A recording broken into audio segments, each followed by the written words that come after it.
Hello. Hi, Hi there. guys. Hello. Oh, there. Why are we talking in an accent, eh? I don't know. It's You fun. don't know? Well, you better figure it out because right now we're about to do a live stream. Hello, Everybody, everyone. like, what Welcome kind to of Don't Worry accent is Wednesday. that? Like, is that your attempt at Australian or British? I don't It's know. neither. It's my own accent. I can do what I want. I'll make up my own because I'll make it you on also my have own. a It's all Midwestern right. accent. No one's gonna care if I just make up a new accent on spot. At least no one's gonna be offended when I get it wrong. No one's gonna be like, "Wow, you do a poor Irish accent," and I'm like, "Yeah, that's clearly not Irish." So there. It's not. Yeah. What have you It's now? not. What have I you don't now? know. I can't believe you've done I this. got nothing. All right. I got just to laugh Can't at that one. That's say great. anything. Did All he laugh right. in his voice? Oh, geez. Oh, no, no, no. All right. Hey, guys. Welcome to Don't Worry Wednesday. This is the stream where we talk about whatever issues are on your mind. We have a backlog of posts, of course, that we can cover. I know that both Saigo and Cherry are here, so that's a good start. And Sparrow But is here. And Sparrow is here. For those who have not experienced the show before, might be joining us for the first time, or just joining us after not being here for a long time, we basically just talk about whatever issues are on people's minds, whatever's worrying them. This is Don't Worry Wednesday, after all. Maybe it's family life, or maybe they're worried about upcoming tests or going back to school, awkward situations in life, all sorts of different things. Maybe it's not even you that's struggling, it's a friend and they just you want to help them. There's all sorts of different things that we go through in life, and could use some advice on.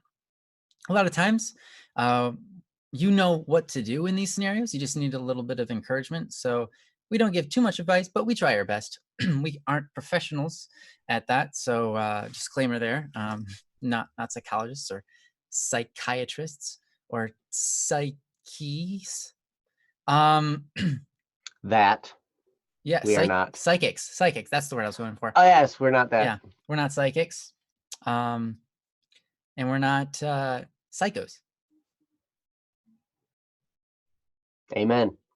Okay, and um, and so yeah, we're firefighters. That's true. We're not firefighters either. Firefighters. Yes, everybody just lists everything that we're not if you want.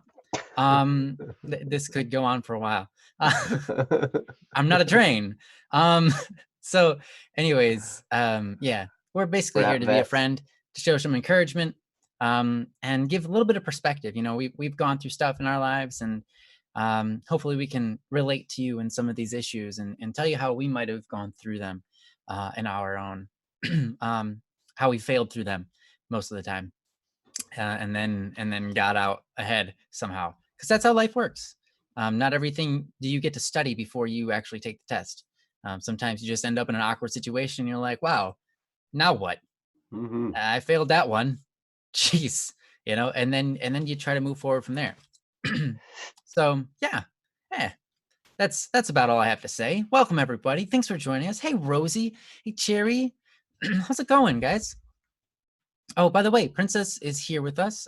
Princess is our chat hostess, and she will do her amazing job as she always does. Amazing. Saying hi to everybody, greeting them, putting down the links, keeping us organized on our end. She's awesome. And then we also got Jesse, our host, who's streaming us, also keeping us in line. He's putting the messages on the top right for you guys, so you know what the topics are while we cover them. And yeah. And we're So we got a whole crew streaming. here. We're streaming live from Jesse's computer. Yeah. Whoa. Yeah. Whoa. Whoa. All right. So yeah. And he also is fixing the world, just so you knew. So how you get? Oh, hey, little miss. Hi. How you guys doing? How are all you all in the chat today? Do you hear someone whispering? No. Oh, okay. That's just me. Weird. Yes. Imagine if Jesse's computer died, Cherry says. That Yep, the stream would immediately stop. It's happened. Oh, it has happened. Yep. So yeah, well, we have topics here. We have topics from Sparrow, Cherry, Saigo, Yeah. and all of you here. I know that Sparrow is kind of on a limited time with us tonight. Okay. Well, Sir, that's a that's good something to pointer then. consider. Sparrow, how much time do you got with us tonight? Out of curiosity. Said till 9:30 Central Time, I think. Oh, so he's got an hour. About an hour. Okay. And we've also got Saigo. Saigo comes first on the list. And theirs is, I don't know, December 5th. So Yeah. it was a little bit more than a month ago. Saigo, is this still relevant? I think it probably is, but it's called minimizing costs. Would you like us to cover this one for you? I hope you say yes, because And Princess asked a very important question. Does anyone else have a time constraint? yeah. And does anybody else have a time constraint? Yeah, absolutely. So I was wondering if Saigo would bring up when I brought it up, and then of course Cherry, and anybody else who's joining us today. Rosie, I didn't post anything this time, but oh boy, the past few weeks have been a mess. Yeah, I'm sorry to hear that, Rosie. Hopefully that works out for you. Sometimes life just goes haywire on us, and we can do nothing about it, and it's just a big mess, and we had to clean it up. Stinks. Sometimes yeah, it if you want to almost share seems with like us what's going on, might be able to, give our 2 cents or help ease your mind a little bit about it. I know sometimes there's nothing you can do, and you just have to be where you have to be. But sometimes just talking about it makes it a lot easier to go through. Makes us calmer going through it, more peaceful going through it, and that changes everything. When you got a good attitude and you're just like, yeah, this is what it is. I'm calm, and you just kick things out one after another. Oh my gosh, it's so much better than being stressed out trying to get everything done. And even though you're getting just as much done being stressed out as you are calm, it just changes everything. Yeah. Because you can think with a clear mind and it's nice. Yes, that's very true. Saigo says, mine's passed already, but it's still a good point for conversation. Okay. Saigo also says to do sparrows first. Okay, then we will. Then we'll do sparrows, then we'll go Saigo, and probably Cherry, right? That sounds like a pretty good order to me. All right. So here we are. Princess shared the link with us, or for us. Thank you, Princess.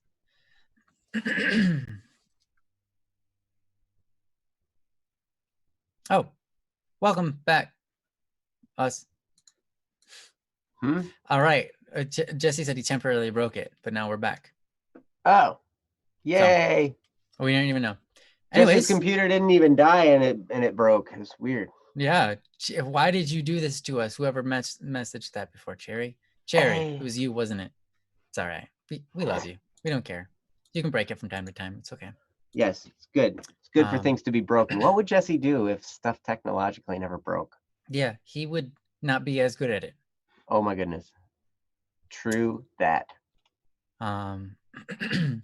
Rosie, you disappeared for a hot minute. What did you miss? Not much. We're about to start a topic here. But I did want to say, if you want to share whatever mess you're in, feel free to. I know that sometimes you just gotta, deal with it. But it can be nice to have someone just talk about it, because that can really make you a lot calmer going through it, at least, and that can make a world of difference. So. Yeah, it was a hot minute though, wasn't it? It was a pretty. It was a pretty hot minute. It was a very not here hot in Michigan minute. though. It's been freezing cold.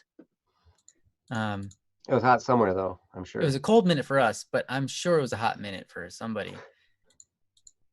Maybe someone who's in a sauna. That's where I would like to be. Ah, that'd be great. With a bucket of ice cream. All right, let's do sparrows. Okay, let's do it. Princess posted the link. Yes, here we are. Sparrow is here. Posted this. It's titled "Comforting in the Wake of Loss," and it reads as follows: Hello, all. This worry is a mutual worry for both my friend and I. My best friend's mom died yesterday due to oh, hold on. Wow, this is a word. Adenocarcinoma, I believe. Wow, thank you, Joe. Mucus I believe, gland or cancer. Oh, adenocarcinoma, adeno, or adeno. Okay, I or don't know. I adeno, don't know medical terms. So thank you for being here and giving it your shot. something. Mucus gland cancer. Okay, wow, that's rough. All right. I want to comfort him and let him know life will be just fine. Sparrow is still here, gone. Parentheses, unnecessary note, but check out District 68, Chapter 1. Oh, yes, yeah. Ask questions if you will. End of worry. Okay. So Sparrow did post a story. I have yet to read it because I have yet to make that time for it. But he posted a story in um,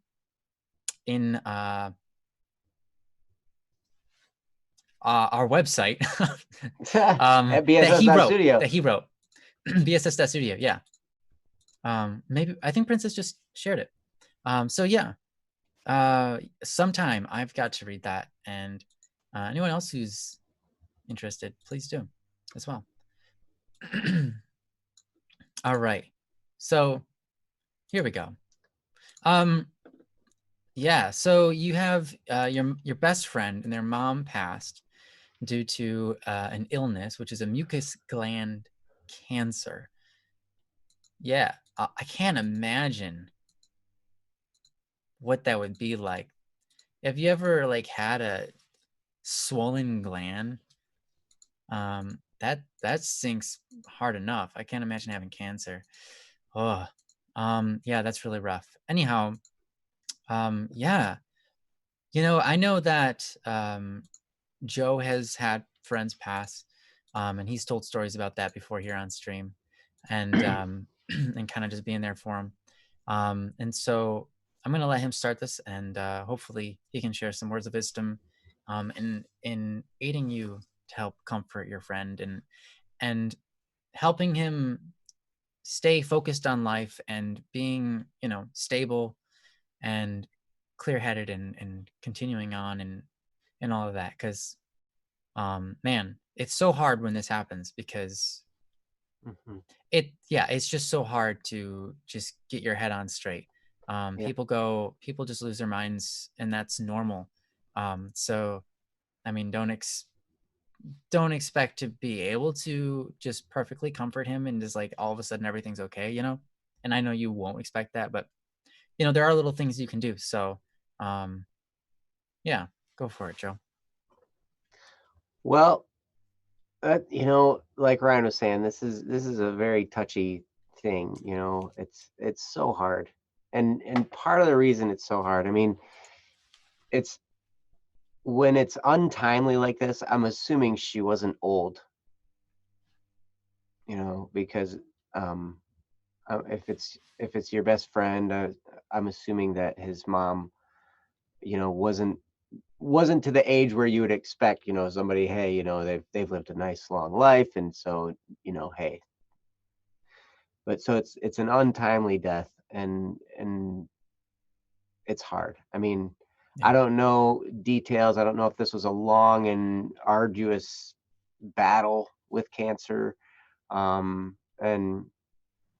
so sometimes death can almost be a relief sometimes in that sense, when somebody has just battled and battled and battled and battled this illness for so long, and it's been so difficult, and then finally they're able to be at peace. That there can be some comfort there, but I would say in this situation, it's your best friend's mom. you know Everybody deals with death differently, especially death close to them. Some people need time alone. Some people need time with friends.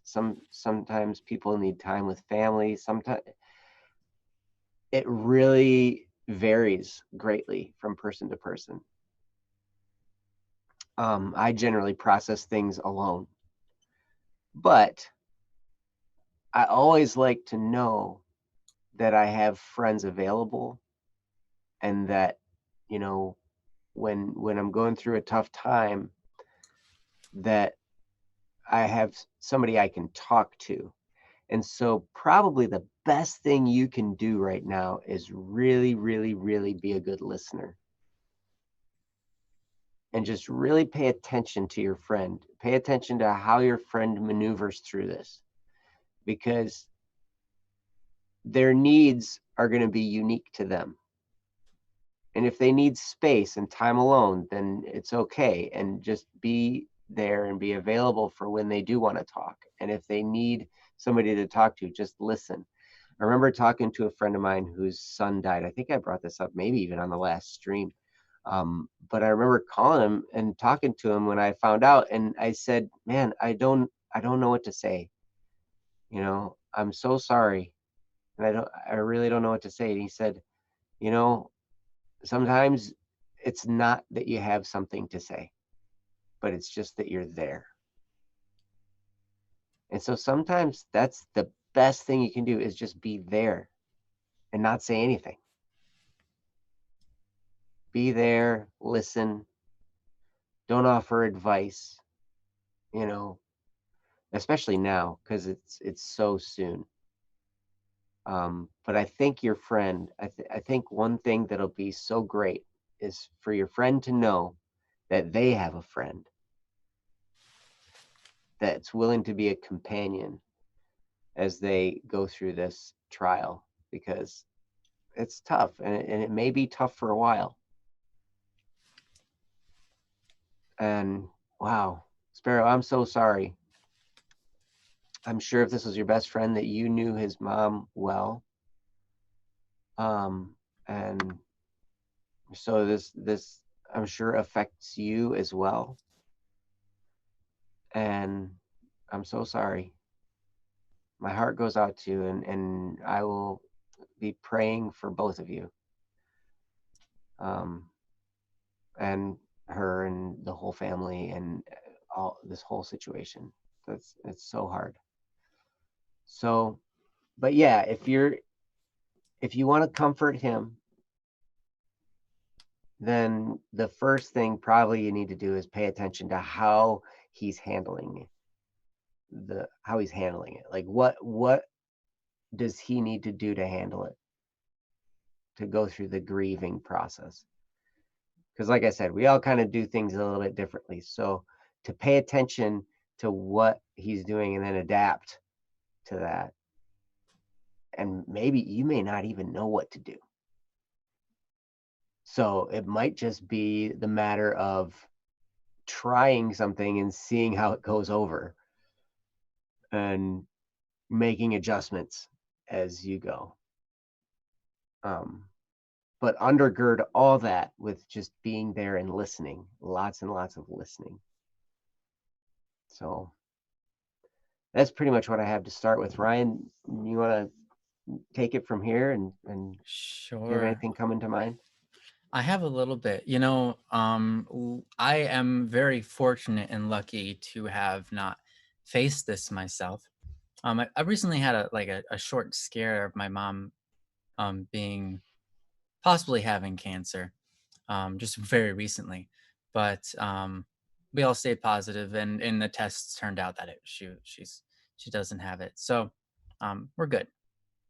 Um, but I think Joe has a really good point here. Um, Not everybody deals with everything the same way. And I think that's really important. So, yeah, do pay attention to kind of giving them their space if that's what it seems like they're looking for. But sometimes people might seem like they're looking for that, but they're really not. Mm-hmm. So you have to pay extra close attention. Um, are they showing signs of depression and pushing things away because they are upset and they don't want to be around anything, even though they actually want that?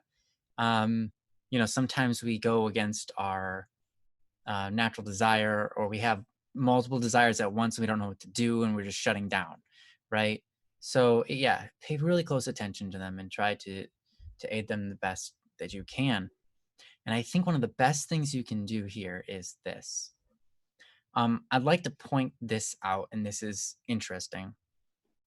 I'm gonna tell you it's weird because this is such a touchy issue, but I'm gonna tell you kind of like a tactical way to approach this.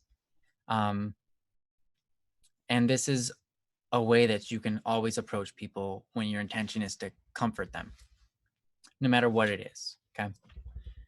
So Joe just talked about his friend, right?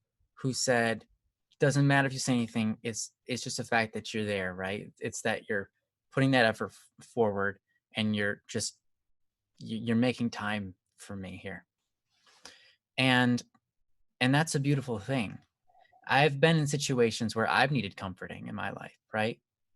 And what I've found for me, the most comforting things are always generally the words people tell me. When people say certain words, make me, they just give me reassurance. And just having a conversation with somebody gives me reassurance. I might spend time with somebody, and that's important, but it's their words that reassure me. My point here is this: everybody has different love languages, and you can apply that to comfort languages as well. So if you have ever read it, or if you haven't yet, I would suggest getting the book, The Five Love Languages by Gary Chapman. Yeah, okay, I got the right name right. You did good. I was This thinking is, of it, and then when you said it, I was like, "Oh, that's the right one." yeah, that is a fantastic book. It's designed for people who are struggling in marriage, but I can tell you this book applies to so much more than that. We all interact differently. We all have different desires. Sometimes we have multiple desires. Sometimes we are very focused on one thing. Like, like I said, you know, I'm okay with time, and I mostly prefer words. But then there's another thing like gifts. Some people like receiving gifts, and it's not gifts like, oh, you spent money on me, that's so cool. It's like, oh, that was really thoughtful of you. You were thinking about me when you were looking around and you saw the material world, and you like you saw me in the material world around you, and you bought that and you gave it to me. Or you didn't buy it, you made it and you gave it to me, whatever it is, right? That's a beautiful thing to some people. To me, I don't relate to that. And then there's another one that is acts of service. Some people feel most loved when you do things for them. It could be doing the dishes. It could be helping them with their homework. It could be anything. But if you're taking physical action in their life to help them in some way, that just touches their heart in such a way that just like nothing else can. And that's true for comfort as well. If you look at your friend, you can help figure out what his comfort language is. We're calling it that now. A lot of times based on how they treat other people when they want to comfort them, or when they want to show their affection, or when they want to show their kindness and love, when they're being charitable. What does that look like? How do they act when they intend to share their heart with somebody, to let the other person know that, hey, I love you? Are they a person that speaks that? Are they a person that says those things? And maybe you don't know, maybe you're not with them enough to find out, but if you can pay attention to them, see how they show their kindness, or how they show their love, how they show their affection, and how they show their comfort, and then reciprocate that. Give them that comfort. You might not be accustomed to, I don't know, any of the languages, right? I mean, you might not be used to using any of the languages yourself, or maybe you're used to using only one of them, but we can all use all of them. One of them is physical touch. Some people are like, ew, touching people? Gross. And then you hug that person who's like, gross. And then they're like, ew, I can't, I'm being touched. Oh, and then in their mind, they're actually going, poof, poof, this is amazing. Poof. Things are exploding. Like, what's going on? This is like, it's funny because I watch people who are like, ew, he touched me. It's so gross. And then they walk away with a smile on their face. Their whole day is better because someone took time to touch their body with their own hand. Like, hey, I touched you on the shoulder and I'm not afraid of doing that because you matter enough to me that I can touch you. I'm close enough to you because you matter that I can actually be physically close to you. Things like that. Like, people really are stimulated by that, right? People are stimulated by all the love languages, but certain people are stimulated way more by physical touch than others. Some people way more by words. Some people way more by time spent. Some people way more by actions. Some people way more by gifts. Like, I think I might have said that one already. I don't know. But there's 5. I hope I got them all. But yeah, I know I've talked for quite a while there, so hopefully that helps, give you a little bit of direction, because I know that that's the question, is how do you comfort them? And I think that's the best way.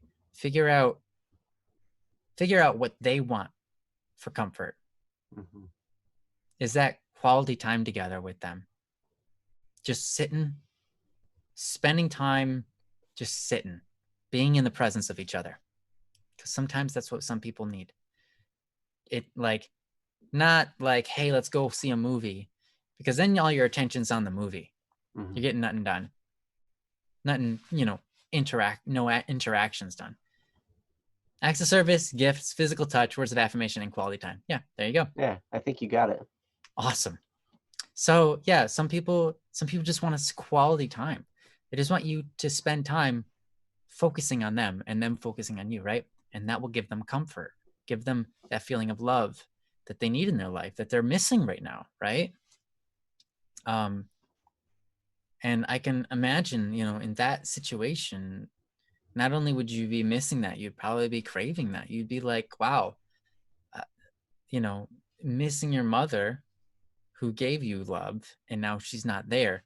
Now you have like this emptiness, twofold, So Mm-hmm. yeah, love on them best you can in their own way, and I think that's your best route to comfort. So yeah, I'm gonna throw it back over to Joe's part and see if you got anything else you thought to add. Well, I wanted to point out something Cherry put on here. Cherry says, one thing that helps me when someone passes away is reminding myself that death is really just the completion of someone's life story and all of the things they've done. And that by leaving the world behind, they're trusting you to carry the torch and carry on their story, their kindness, and the things they've taught you. And Little Miss Fancy says it's a very nice way to put it, and I agree. Yeah, That was is very a nice. wonderful way to put it. Now, you'll have to gauge when it's appropriate to talk about something like that with your friend, because it might, like right now, since it's so soon, like they just may need to grieve, for a little bit. I mean, a lot of times, I mean, when someone dies, I look at them and I'm like, I'm kind of jealous because I'm like, man, like, because I'm Catholic, so I believe in the afterlife and I believe in heaven, and I'm like, whoa, like, man, if I kind of can't wait. Like, I mean, I have a mission, I have something to do while I'm here, and I am not the author of life, so I will go when it's time for me to go. But when I see someone who passes away, I'm kind of like, man, they get to meet God now. Like, I'm kind of Yeah, jealous because I want to meet God that's too. not Like, fair. Yeah. Actually, I really like what Ro had just said. Having lost my mom 2 years ago, which I can't believe it's been 2 years. I remember when that happened. But anyhow, prayers here. I think just knowing people were there for me if I needed it sorry, if I needed it, was good. People would force me out of my hermit mode. And I think that's Mm. really important. Um, just being there to communicate in one way or another with your friend to force them not to go into hermit mode or force them out of their hermit mode from time to time. Mhm. Because you can get, I mean, any of us can get so caught up in something traumatic like that where we just shut down, Mhm. and and it takes other people forcing us, even if it's like, man, I don't want to do that, but I'll Mhm. do it because they're asking me and I'm just a nice guy, and I'll go ahead and do it. But, and then like you end up having some fun that day or whatever, right? Little step by little step, you slowly come back to reality where everybody else is, and outside of your own brain, your own seclusion. I mean, I added recoil and seclusion to in the same word, which is weird. And it almost became recluse, like the spider. Um, Ah, yes. yeah.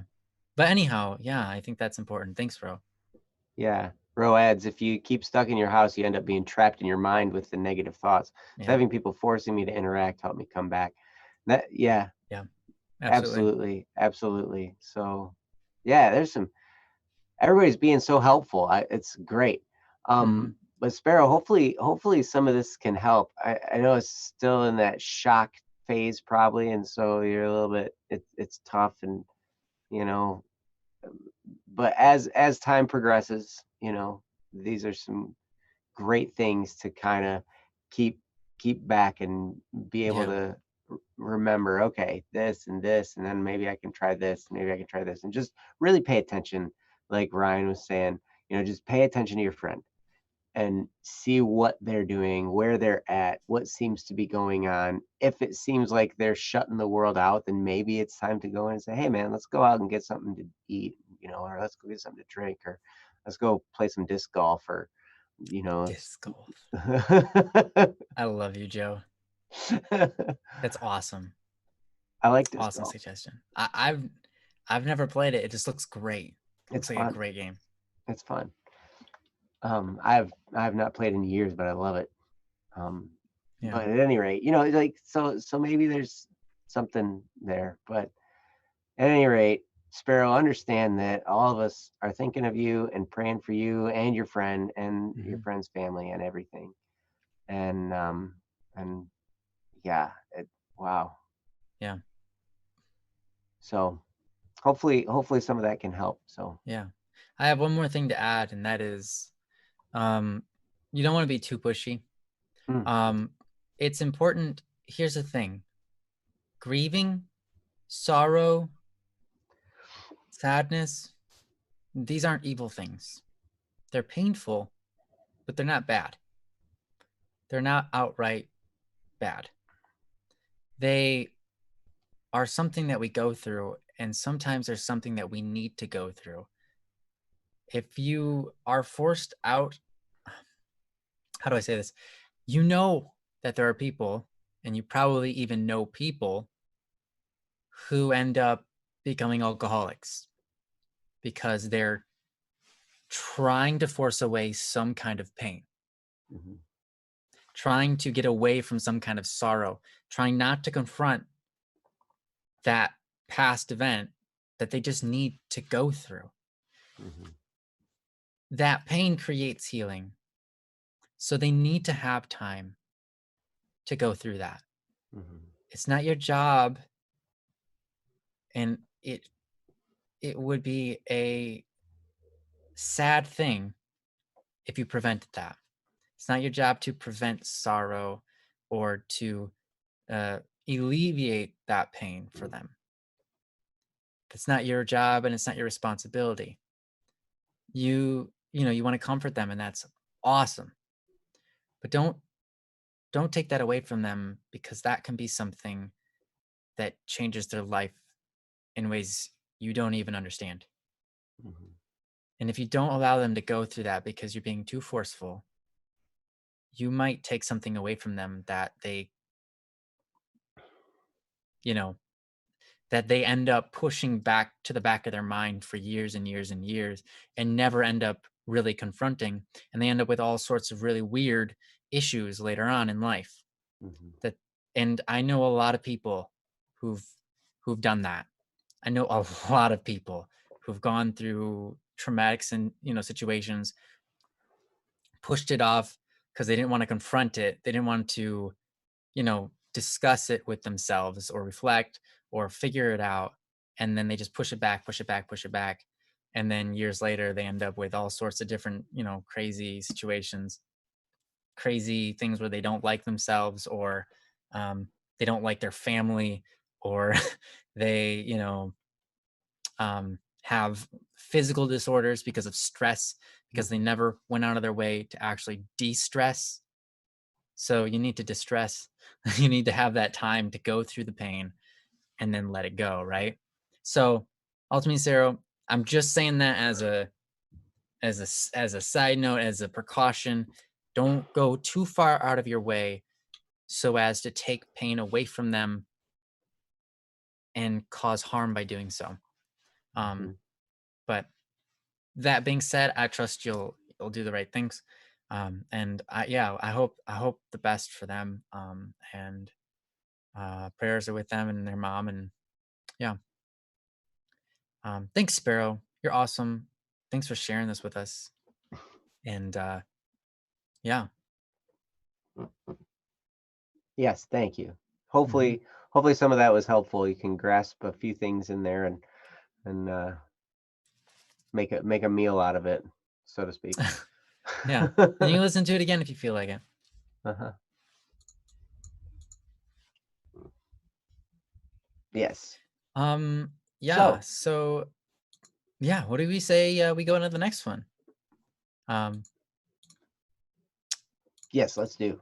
Sparrow says, thank you, all of you guys. Yeah, you're welcome, Sparrow. Thank Very you. Thank welcome. you for being such a charitable, generous person, to even consider, obviously you're like, well, of course any friend would, but not every friend does. And you go out of your way so far as to ask other people, how do I help my friend here get through this hard time? So I think, you know, that's awesome, man. Thank you. Thank you for being that kind of person in this world. So yeah, you rock. Hey Psyche, nice to see you. Been a while. Yeah, so let's move on. Next in order, we've got Saigo. Is that correct? I believe so. All right, Saigo, you still with us? You better be. I You feel better like have I not just left. saw Saigo. I will be so sad at you. I would be angry. So sad I'm angry. That's Yeah, so interesting. sad. I'm angry. Okay, kinda. I'll Kinda take here. kinda as a hangry. No, I'm not hungry. I'm just sad, angry, Sangry sangry, or angried, or ad. angrad. I like angrad. Angrad. Sangry sounds like a sangria, It does, yes. and Yes. sangrad sounds like granddad. Um. Oh, hey, Jehoshaphat. I apologize for Eh, not being here last week. I was hanging out with a friend. Awesome, dude. No, good. I'm glad that you got to hang out with some friends. Yeah, welcome back. I know that we said that we were going to do yours, right? When you got back? I don't remember. I knew that Didn't we we said we were handle going it? to read through Did it. we do it? Did we read through the second part? Not totally, but we talked We about it. skimmed through it, and then Yeah. I think we were able to, but then we said we would leave more for another time. Did we say something like that? Maybe. I don't Um, remember. okay, maybe Princess could Princess says yes. remember for us. Okay. Yes. Thank you. Um, if you could remind us what we're supposed to do for you, that would be awesome, Jehoshaphat. Not entirely, and something like that. Yeah, thanks. Yeah, that's why I need a reminder. Tell us exactly what it is we're supposed to be doing for you. As we do that, I'm gonna move on to Saigo's kinda. Um, Saigo, are you driving or something, or are you capable of listening with, though? If you're driving, obviously I don't expect a response, but I don't know. Yeah. Let us know if you're good for this. If not, we'll move on to someone else's. I know that Jerry's here as well, so We got and I will Cherry, not we got forget about that. Jehoshaphat, we got Saigo. Yeah. You guys are well attended tonight. Yeah. Oh, I was helping a guy vent on Discord. Oh, okay. Well, that's good. Did he get it all out?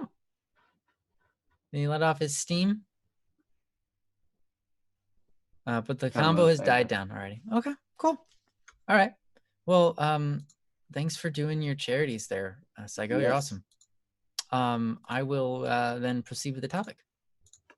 So this one is by Saigo. It is titled Minimizing Costs. They said, by the way, that this topic has already kind of been solved, it seems, but it's a good topic to talk about. Probably for everybody here, because it's something probably everyone has to go through. We'll find out. So this is a little bit of a longer read. I will begin now. Saigo here. Parentheses. Yeah, this is my old account. I've changed nicknames since then. End parentheses. Using the forum this time for my question because let's save Princess the trouble of having to make the post herself this time, shall we? Nice, Saigo. Nice. That's super nice of you. A few minutes ago, I had a talk with my dad about an opportunity for something I wanted to try. This opportunity, however, comes with a cost that is physical and varies depending on your country. But in the US is green with the face of a what? Wait. But in the US is green with the face of a guy printed on it, depending on the value. Dad said we'd talk about it tomorrow, but he didn't seem entirely closed to the idea. And then I was alone in my room again, free to overthink and plan out every possibility coming from this decision. As expected of one who does this kind of thing, I started to hesitate and rethink it. Among the sea of thoughts, I could single out two arguments, one which is irrelevant to the question and, quote, you don't need this. The argument is based on the premise that I don't need to spend the extra money on this opportunity because, well, I can just learn it for free if I set my mind to it. Parentheses, big if, Lord knows if I wanted to set my mind to it for forever, but never quite did it. Go figure. In parentheses. This point is reinforced by the fact that, hold on, let me find my spot. Okay, reinforced by the fact that were I able to learn without needing to pay, I would have an opportunity in the future. I would still have an opportunity in the future since it comes every year. Another point is that the money being spent is not guaranteed to be mine.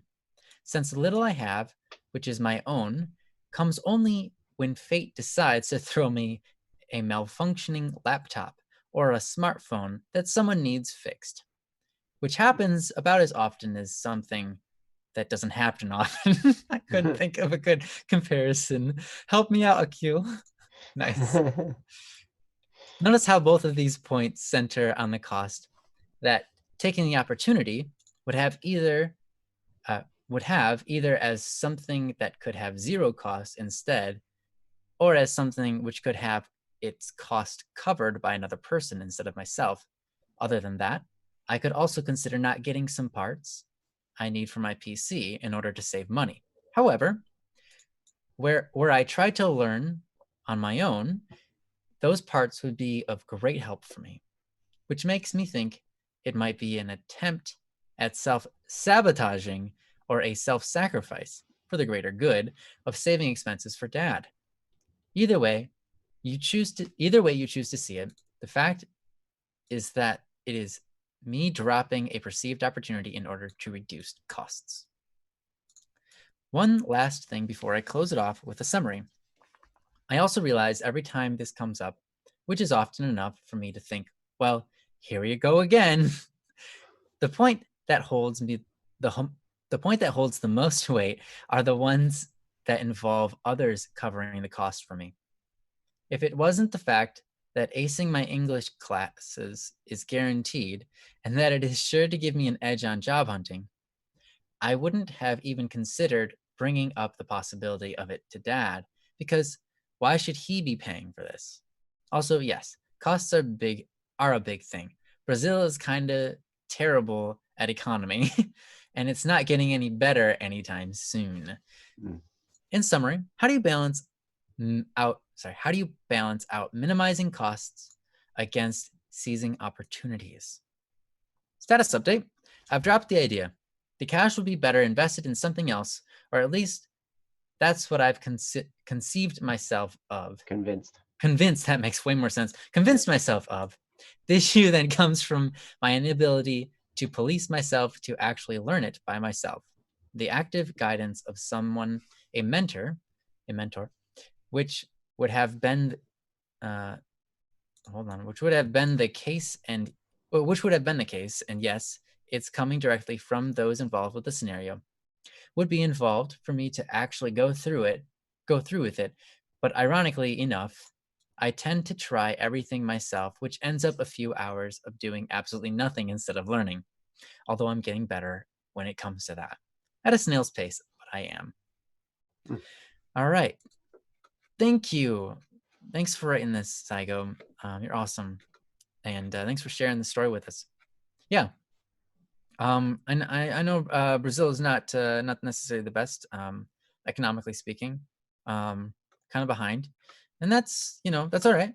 You are where you are, and the economic problems, no matter where you are in the world, are the same. Money works the same. Sacrifices work the same. It's all the same.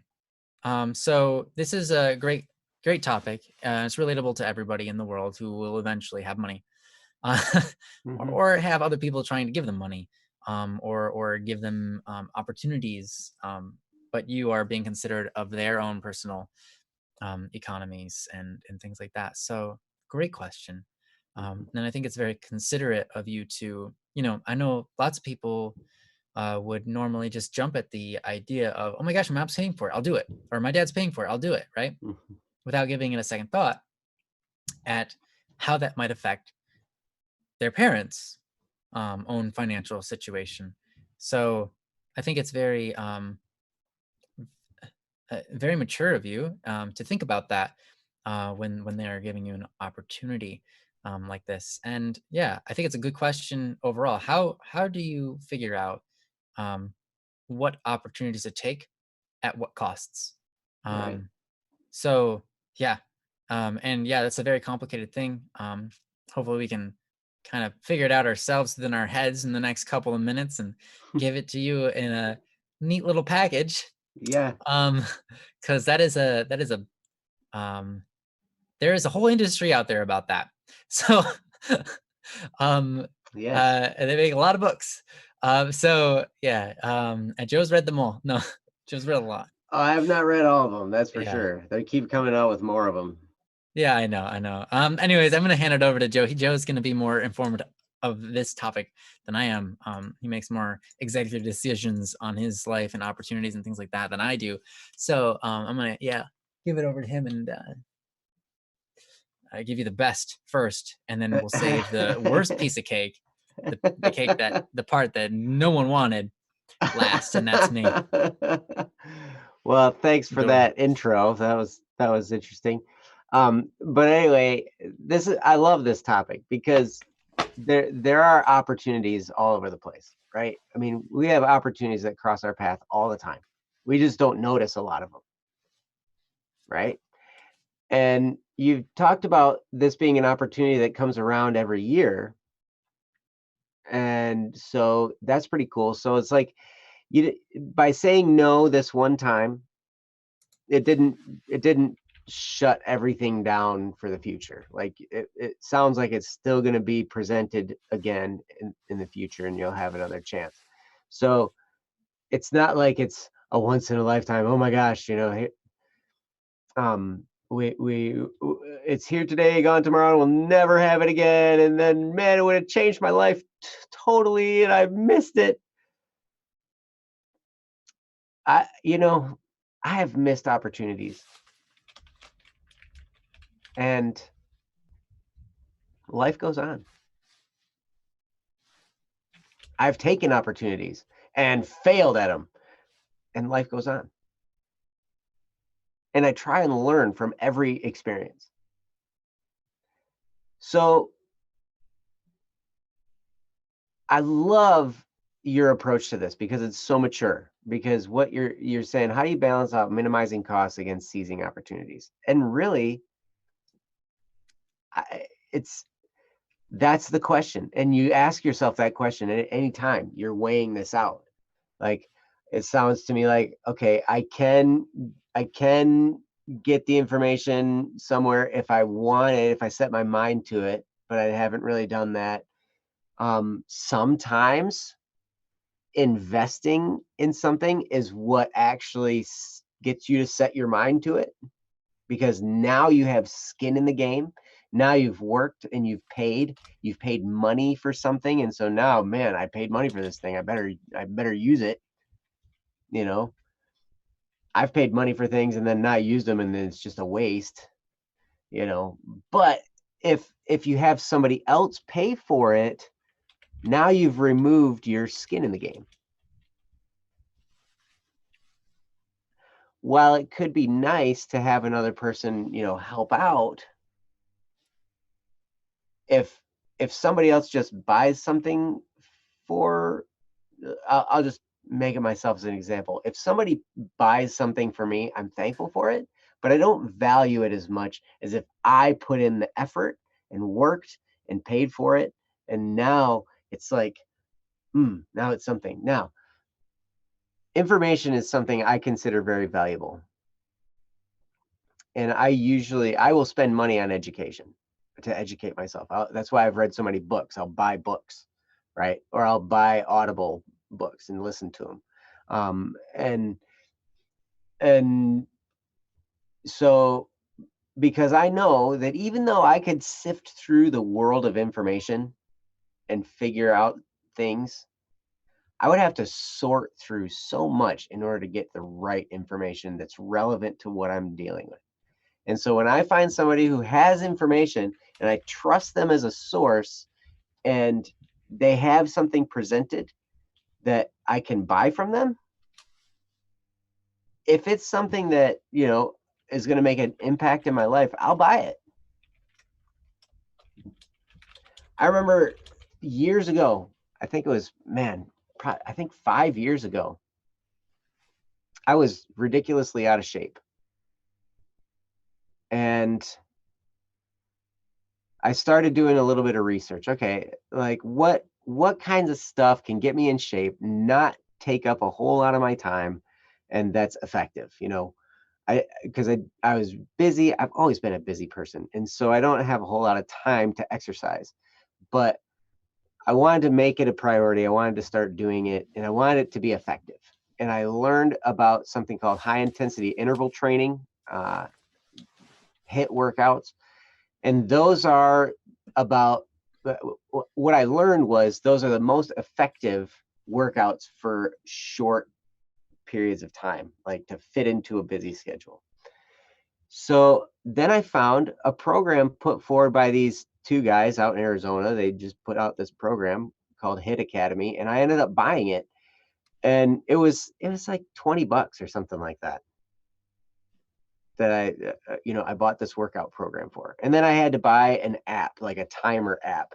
I could have used the free version, but I wanted to save a whole bunch of stuff. So I really needed to get the paid version in order to do what I wanted to do with it. So I ended up paying like $3 or something like that. I remember buying it, and I remember telling my wife about it, and she said, well, that was a ripoff.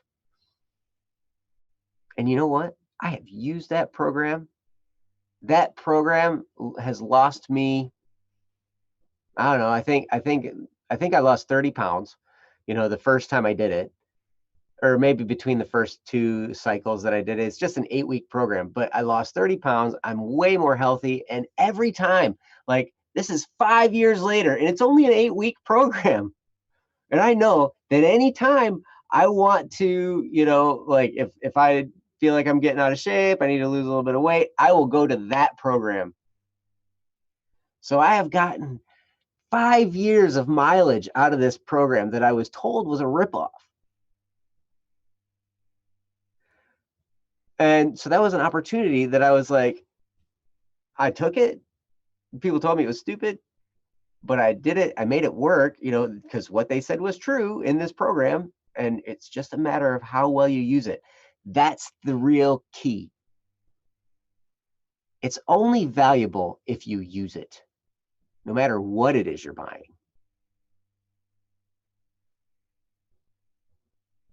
So this particular program I used so much that last year I just bought it again just to help them out because I believe in what they do, right?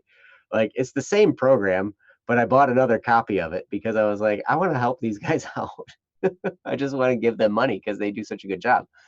So I did that. But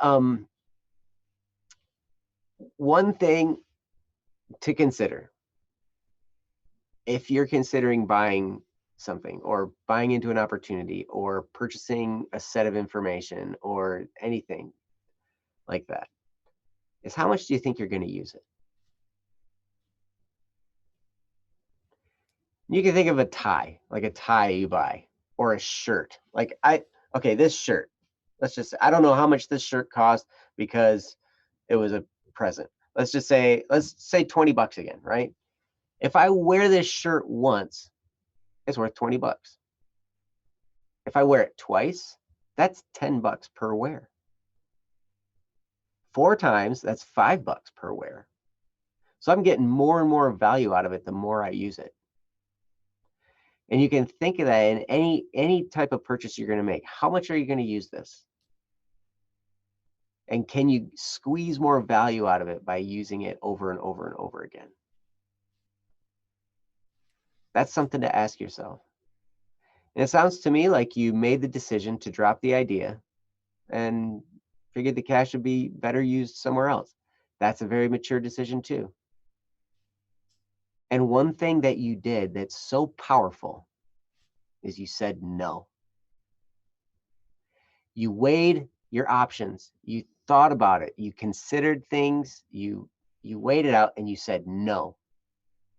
That's powerful. Because I know people that can't say no to anything. And their life is just here and there, and they got all kinds of stuff going on. They're stressed out all the time because they can't say no. So if you can practice saying no, you don't have to be mean about it. Sometimes people are like, well, I don't want to say no because I don't want to be mean. You don't have to be mean when you say no. You say, hey, man, I'm sorry. I love what you're doing. I appreciate you asking, but no thanks. And then leave it at that. And it might hurt their feelings for a minute, but at least they know you respect them as a person and you respect their time and their life and that you don't want to waste it. So you're like, look, we're not going to go any further here right now. Okay.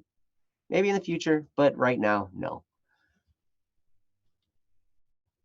So anyway, that's what I have to get started. It looks like there's been more said here in the chat, but I'm going to turn it over to Ryan and let him run with it for a little bit. All right. Yeah, thanks, Joe. Thanks for starting us off there. Saigo does add something else I noted over the last few days. I wanted very much to start investing, but I am set on having those investments be my own and no one else's.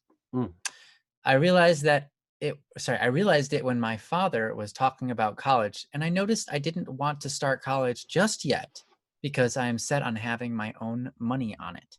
And yeah, it makes sense. There are a couple different types of people. Some people are the type that they shy away from help. They refuse help. And I hope that you don't go down that road too strongly, because those people often find out later finally allowing other people to help them was the biggest hurdle in their life. We're all here in this world together. And so it's okay for us to be together. And it's okay when other people help you. And it's okay to ask for help if you ever need to ask for it. Be open to asking for help, right? And you're already doing that here. So I don't think that you're going down that road. But I know some people end up going down that road, and it's tough. I know Derek had to go through that. And then on the other side of that, there are people who, like Joe said, say yes to everything. There are people who accept everybody's help constantly. And then there are people who do that so strongly they can't even rely on themselves. They become inhibited by the environment they live in, and it's not good. Yeah, my mom had 2 husbands like that. During the time she was married to them. All right, I'm not saying like that anymore. But it can be very bad. So yeah, you don't want to go down either route. You have to find that balance. And I think that's kind of what this topic's about. Where's that balance? Where is that balance? And I think that's very good, that you're searching for that, and that you're not swaying too far one way or another. One thing, oh man, what was I gonna say? Nope, it wasn't on investing. I will talk about that a little bit. If you're trying to figure out whether something's worth it or not, I think just like Joe said, how often am I going to use this? What is this for, right? And is this something that that I can value, that brings my life value for a period of time beyond just the use of it? So there are items in which we procure for pleasure, right? And those items only please us for the time that we're using them. Once we're no longer using them, that pleasure has stopped. And the item is of no value until we pick it up again. And then there are items which bring us happiness. Happiness proceeds beyond the action that creates it. Okay, so you purchase an item, or you purchase a series of knowledge or whatever, right? And you use it, you use that tool, and you put it down, and it continues to move you forward even though you're no longer using it. That's what produces, that's a good investment, right? That's an investment that's now paying for itself. And that's what investing is all about. When you invest in something, you want it to return. You want it to return more than you invested. If you invest $10 million in a company, you don't want it to only give you 10 million back, because then you end up flat and you've wasted your time. Right. You want it no it longer to really give becomes an investment then. Yeah. An investment is designed to have a return. Right. And if you doesn't return anything, that's awful. Yeah. That's right? no longer an investment then. It was an expense. Yeah. Right. It's just an expense. There you go. Yeah. But if it returns, and here's even better, if it returns over and over and over and over, while you don't have to do anything, because you've done the action, or you've paid the sum that was needed to start the investment, and it just keeps on returning money to you, or returning good value to you, whether that be knowledge or strength or health or money or water, whatever it is, now you've got something that's really good. And so if you look at it in those terms, I think then you can help start to weigh out your own personal costs. What should I be investing in? What should I be putting my money and time and energy and thought processes into? So those are good things to look at. And also good ways to design your own means of gaining returns on things in future ventures. Yeah. Anyways, now I remember what I was going to talk about, though. I think it was wise. Talk about what you were just talking about? No, it wasn't that. Oh, okay. Now I'm glad you remembered. I think, Saigo, that it was very wise of you to turn down your father's um,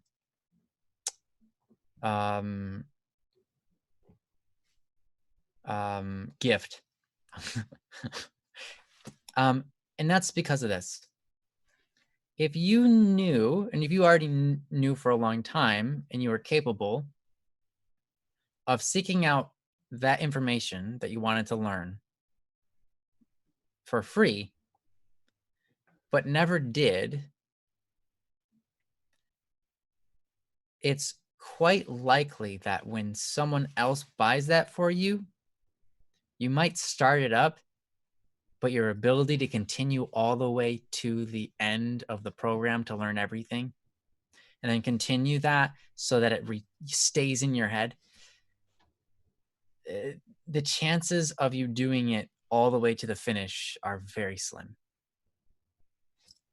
Because if your passion isn't great enough to drive you to obtain it when it's free, then your passion's probably not going to be great enough to obtain it when it's free because someone else paid for it. There are things in life, like what Joe was talking about, where you work for something really hard and then you achieve it and you treasure it and you want to take that treasure and finish it, right? So if you work hard to raise the money your own to get the program, you're going to have invested time and energy into that program before you ever started. And I still can't guarantee you'll finish it, but you'll probably take it farther than you would have if someone else bought it for you, because you're going to feel way more attached because you bought it yourself with your own hard-earned money. And you're going to be proud of it. And you'll be like, I rose them up enough money to buy this. I'm excited. I'm going to go sit down and start learning it right now. Right. You're going to be excited about it because you worked hard for it. Right. And you're going to be more excited about that than you are going to be if someone gave it to you as a gift. That's just how our brains work. And it's a good thing. It's a very good thing. And so it's good to pay attention to that so that we can utilize that and use our brains to our own brain advantage. Use ourselves, take advantage of ourselves in the way that we work, because then you know how to push yourself. You know how to move yourself forward. You know how to make yourself go. And so, yeah, that's my best advice. And I think, or my best perspective on this. I think you did the right thing there. But yeah. And Joe, do you have anything you'd like to add? Yeah, I would say when you're doing this, when you're going through this process, there's a couple things to remember. One is, look at things in the long term, where, making a decision, sometimes you just need to make a decision and live with the results, because, it might be the right decision, it might be the wrong decision, but either way, it was a decision, and, you get to live afterward, right? I mean, very few decisions are life and death. Yes. And sometimes it takes a bad decision and living through the consequences of it to teach us something very, very important that we never would have known before. And that sets up future successes that we never would have realized if we hadn't made the mistake that taught us the lesson that, that lived in the house that Jack built, whatever, right? So it's okay to make a decision, and you did, and I'm super proud of you. Mm-hmm. Because on the other hand, of somebody who can't say no, there's also people who are so indecisive they can't make a decision, and they just sit there and they hem and they haw and they hem and they haw, and then they don't make a decision. But not making a decision is actually making a decision. You just default kind of decide against whatever it is you're deciding for. So I'm proud of you for making a decision, and don't be afraid to do that. Don't be afraid to try. Don't be afraid to look at things, weigh things out, take the best information you can get, and then try. You say, well, I'm going to do this. And that's it. And we're going to see where this takes us, because it's going to be an adventure, no matter what it is that you decide, it'll be an adventure.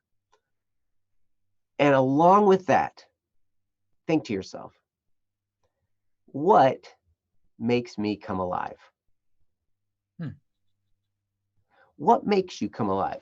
What is it that when you're doing it, you're feeling good, you're alive, you're like awake and alert, and you've got adrenaline pumping, and you're doing it, and it's great. What is it that's out there that makes you come alive? And it could be involved with some kind of a mission. Maybe you see some kind of issue in the world that you want to fix. And so it's, hey, I'm gonna do what I can, with what abilities I have to make a change in the world there. And if there's something that wakes you up, then you can take any decision, whether it's cost or opportunity. You take any opportunity out there and you filter it through the lens of that mission, that thing that makes you come alive, and you say, is it going to help that, or is it going to slow it down? And then at that point, cost kind of becomes secondary. You're like, is this going to help me move forward, or is it going to slow me down? And from there, you're like, all right, it's going to help me move forward, but now I don't have the money for it. Then you start to think creatively, well, I really need to do this in order to move forward. So now I need to do something to raise the money to move forward. And then what happens is necessity is the mother of creativity, I think it said, or something really close to that, if that's not it. Something like that, so when you absolutely need or really want something to happen, you start to get creative on coming up with ways to make it happen. And it might not be the way that you thought it was going to be.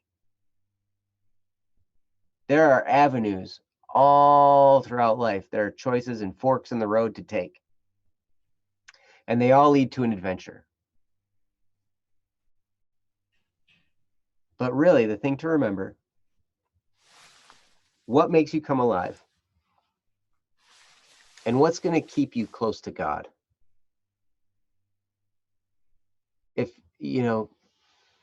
If you're a God-fearing person, then that's always something to keep in the forefront of your mind. If not, a lot of times people will be like, hey, well, what's going to fulfill me then? And keep that in your mind. Like, what is it? What's that thing? We all have something that makes us come alive. And sometimes it's hard to find. But when you do, remember that. And that's something to always think about when you're faced with any decision like that. So that's what I had. Saigo says, I'm agnostic, but it's still something for others to keep in mind. Absolutely. Absolutely. And that's fine. Mm-hmm. So, yeah. What is it? What dream do you have? And filter everything through that lens. So, Ryan, did you have anything else? No, that's perfect. That's how I make all my best decisions. That's it right there. Yeah. Is this going to serve me in what I'm pursuing, or is it going to hold me back? Is it going to slow me down? Is it going to be a distraction? Yeah. Plenty of those. There are, man. Holy cow. The world's full of them. Yep. No joke. But you can turn distractions into helpful things at the end of that road. You can. But it's better not to take them most of the time. Trust me. Yeah, like little owls with hats. Those are distractions. Yeah. Thank you so much, Saigo. Thanks for the question, topic. And I'm glad that you were able to make a decision, and I think that was a good one. And hopefully this topic has helped you in some way, even though you already kind of solved it yourself. And hopefully even more so it helps other people who are listening and tuning in, because that would be wonderful. I know that it's made a big difference in my life just knowing these principles. So like huge difference. Saigo, you are I see you say what makes me come alive is music. Surprisingly, also electronics, tinkering with stuff. You know what's Mhm. interesting is that's like right along with a guy on staff here at BSS, Steve Nichols. Mm, He is a no joke. tremendous guitarist, and he's also an electronic. He's like a whiz at electronics. And what he does is he'll modify, effects pedals for guitar. He'll modify amps. He'll modify all kinds of stuff, because he's like, I want to get a different sound, and so he'll just He'll tear modify into it and be like, guitar too. yeah, oh, yep, guitars. He modified a few of my pedals, and like, I'm like, what?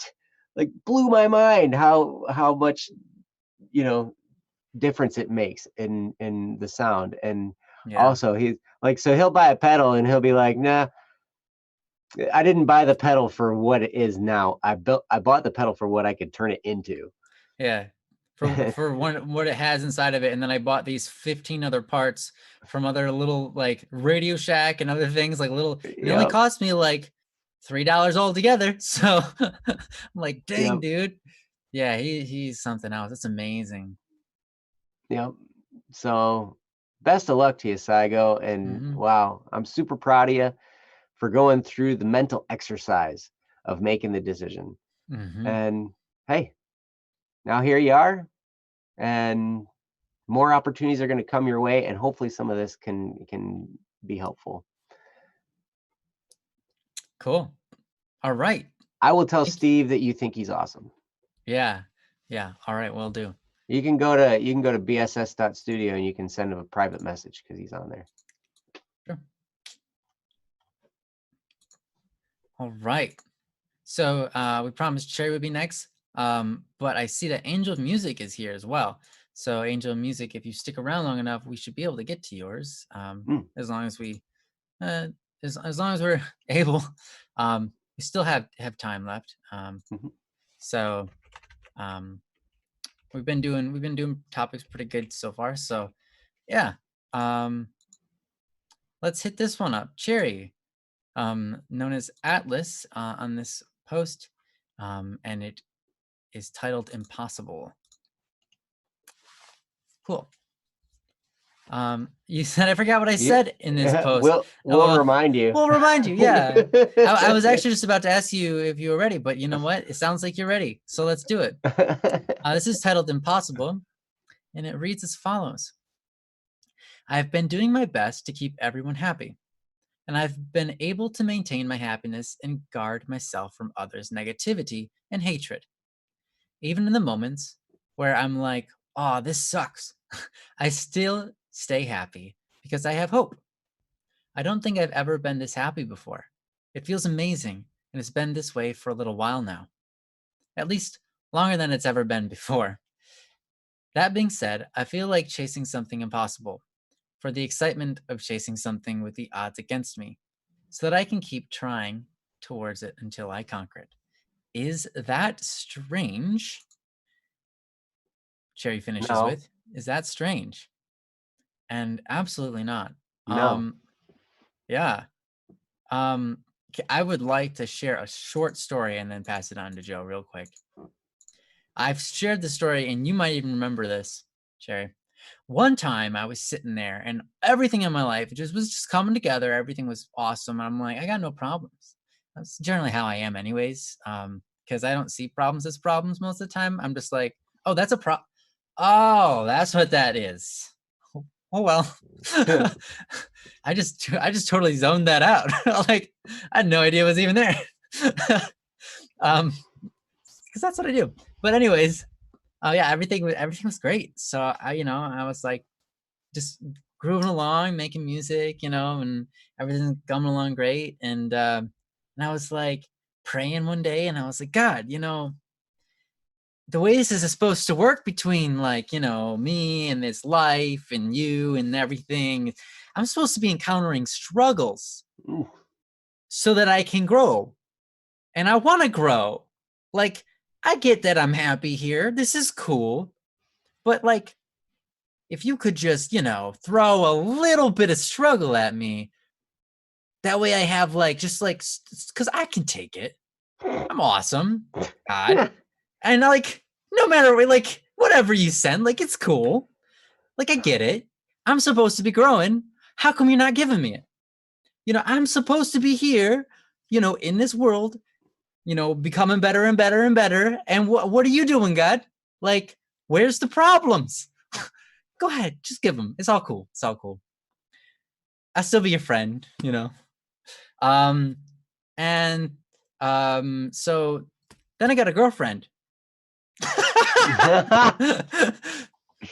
Bam. Yeah, no, a girl comes in my life and she's like, and it's funny because she came to my life. She returned to my life after like not seeing her for like years. And then I was like, she was going through some problems, and for some reason I had told her like, yeah, let's stay connected, let's talk, and just like, don't get too close, like, because like I don't want to like have to fall in love with you and you fall in love with me and all of that kind of stuff. Like, let's not. And she's like, okay, yeah, don't worry, there's no way that could happen. I'm like, okay, good, if as long as we're clear on that. There's Good. no way. Yeah, No way. because that like happened to me not too long ago, and I mean, it's not a bad deal. It just like, it's kind of like just not what I need right now. So and then yeah, she became a girlfriend and she was a handful. Yeah, that was a big deal. She was a big handful. And actually Joe, and I remember Joe knowing about her and me struggling with her without really knowing anything. You could just kind of read my face when I was talking to her, and he's like, "Oh man." Yeah, I don't remember what you said, dude, but you're like, "Yeah, you got to get out of that relationship." Sometimes you just got to let him go, dude. I don't know what you said, but I kind of got that vibe off of you, and I'm like, you know what, dude, shut up. Without having ever said any of that to each other. It's kind of how it went. And I was like, yeah, but no, I get it. It's not strange. I think it's a good place to be at Lizard Cherry. Because at the end of that, I learned a whole bunch. It was awesome. I don't regret it at all. It's not a waste of time. It was great. And it was a gift from God, even though it was like, yeah, it was what I asked for. So anyways, yeah, I'm going to pass it on to Joe now after my story. Sorry for the tangent. I just felt like I needed to tell that because it's fun. Yeah. No, I remember you going through that. I don't remember saying, hey, you need to be out of that. I don't remember saying yeah, that. no, you didn't. But I remember just like the look on your face, and I'm like, man. I remember you saying something to me, and I was like, he's right, but you don't get it. You don't understand. Wait, he actually does. Crap. I understand. He does understand. I know. He is right. But you know what? I'm gonna figure this out. Don't you tell me how to figure it out. I'll figure it out myself. It's okay. But like Ryan said, it was valuable. Mm-hmm. So I don't know. This excites me. Your post makes me excited, Jerry, because you said, I feel like chasing something impossible for the excitement of chasing something with the odds against me so that I can keep on trying towards it until I conquer it. I love that. That passion, that vigor, that, hey, we're going to do it. But here's the thing about that. It's commitment that keeps you there. Right? Because when we have this feeling, this elated feeling of like, hey, this is great, I feel powerful, we can do this, and then you go and you start down that road, and then all of a sudden, all the things that come against you because you're like, hey, I'm going to try something impossible. Well, the reason it's impossible is because it's really, really hard. It's like nobody's figured it out yet because it's super duper hard. And it may not be impossible, but it certainly is hard enough to be seen as impossible. So just understand, it's going to be hard. You're going to have setbacks.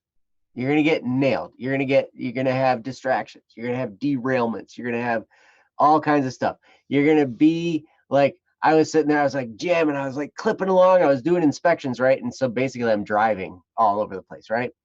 And I'm like, okay, I'm at a time frame.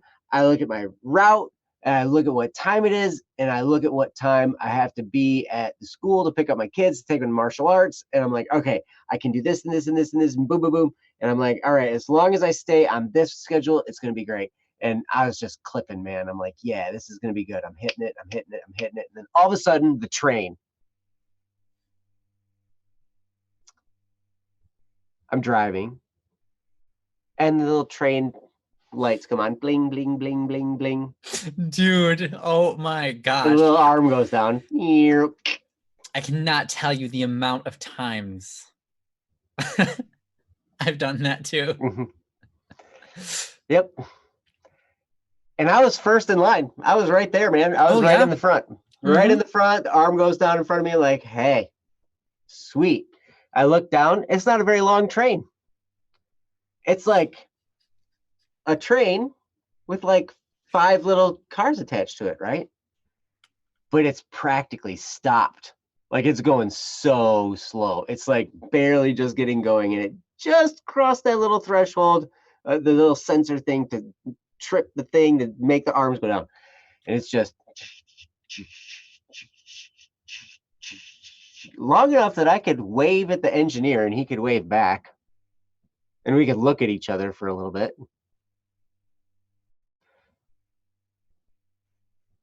And then it goes and it stops. And I'm sitting there and I'm looking at my route and I'm looking at what time it is. And I'm like, I was just going like awesome. And now here I am stuck. And the train stops in the intersection and sits there. And I'm like I'm starting to like get all frustrated. And then it goes backwards. Yep. Like, no. It sure does. Are you kidding me? No. And there, and so finally it backed up enough, and it made it go up again. So I was, and I'm like, oh, I gotta get going. I'm like, I don't know what was going on, but at any rate, those are the types of things that are going to happen. You're going to have setbacks. You're going to have pauses that are unforeseen, and you're going to be frustrated. And those are going to be some of your best stories. Like I got a great story out of that. Maybe you guys didn't think it was great, but I had a lot of fun telling it, and hopefully you had fun hearing it. But no, Cherry, this is great. It's not strange at all. The reason we have innovations is because people have tried the impossible. And it energizes you. And I'm so happy. I'm so happy for you that you feel empowered right now to do this. Because I know you've been through a lot of challenges. You've had a lot of challenges. We've talked about some of them here on this show. And I've just, for me to hear you talk about this is so exciting to me. Because, wow. So yeah, you should try. You should try something. You should do it. For sure. Whatever it is that you come up with, do it. And push and see, but like we were talking about with Saigo, line it up. Whatever it is you decide you're going to conquer, line it up with the thing that makes you come alive. Line it up with a mission that you have. Line it up with some kind of purpose. Because only then will you have the guts and the perseverance and the stick-to-itiveness to continue when the train stops in front of you and you have to sit there and wait. Or when you totally get knocked off track and, something comes up in your way, or, you go broke, or you run out of gas, or name any type of challenge that possibly could happen while you're on the journey. Or you try 1,000 times and it doesn't work, but it's the 1,001st time that makes it work. Thomas Edison, one of my favorite quotes from Thomas Edison. They asked him, it took you, I don't even remember how many times it was. It was 1,000, maybe it was 1,000. And they're like, it took you 1,000 different tries, to come up before you came up with the fiber to make the incandescent light bulb. What was it like failing 1,000 times? He's like, I didn't fail 1,000 times. I just figured out 1,000 ways that it didn't work.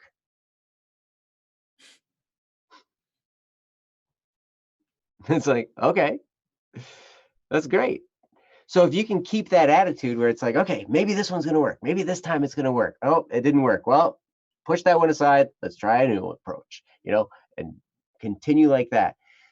The energy it takes to do that is going to be fueled by your purpose and your dream and your mission. That's what's going to keep you on target. When you can remember why it is you're doing this, why you're going through all that stuff. That's what's going to keep you on track. So, yeah. Anyway, I've spoken for a long time.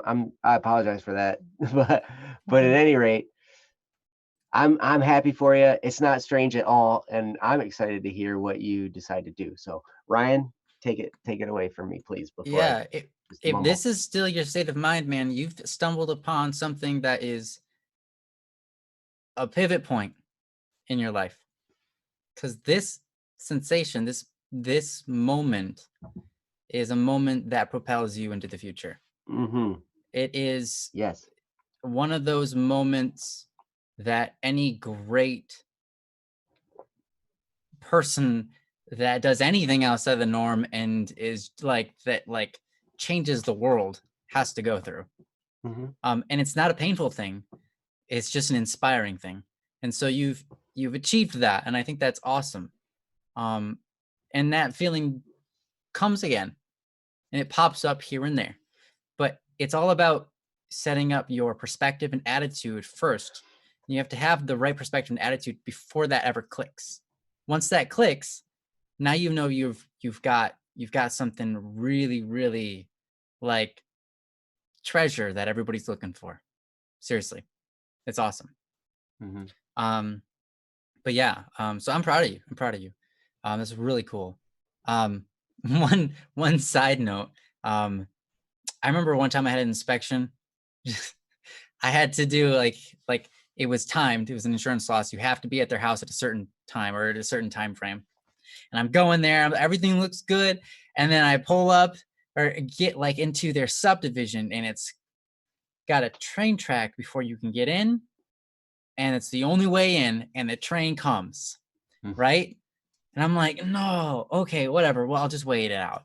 The train comes, it's moving along, and then it slows down, and then it comes to a stop, and then it backs up, and then it goes forwards, and then it backs up, it deattaches something, and it comes forward. It pulls another thing from a different track onto itself, reconnects, backs up onto that one, then goes forward, and then backs all the way back out. And all of that happened in front of me. And I'm like, that took 36 minutes. Wow. 36 minutes? Yes. Wow. It might have been a little bit more. It was really close to that. It was like 36 minutes. And I was like, dang. Good thing I wasn't early, but good thing I started off like this was one of my first inspections. Wow, that was nuts. I was like, you have got to be kidding me. I'm sitting there the whole time, and every time it changes, I'm like, you've got to be kidding me. No, you've got to be kidding me. You've got to be kidding me. This is hilarious. Oh, wow. And by the end of the day, I forgot it completely out of my mind. And like I would get home and Diana would be like, hey, what happened? Like, how come you got home so late? I'm just like, I don't know. I don't remember. Oh yeah, there was a train. Wait, yeah, there was a train at the beginning of the morning. It would do some annoying stuff. Yeah. Oh well. That's Yes. just how it goes. Yep. It's the That's trains, amazing. man. They mess you Yeah. up. Yeah.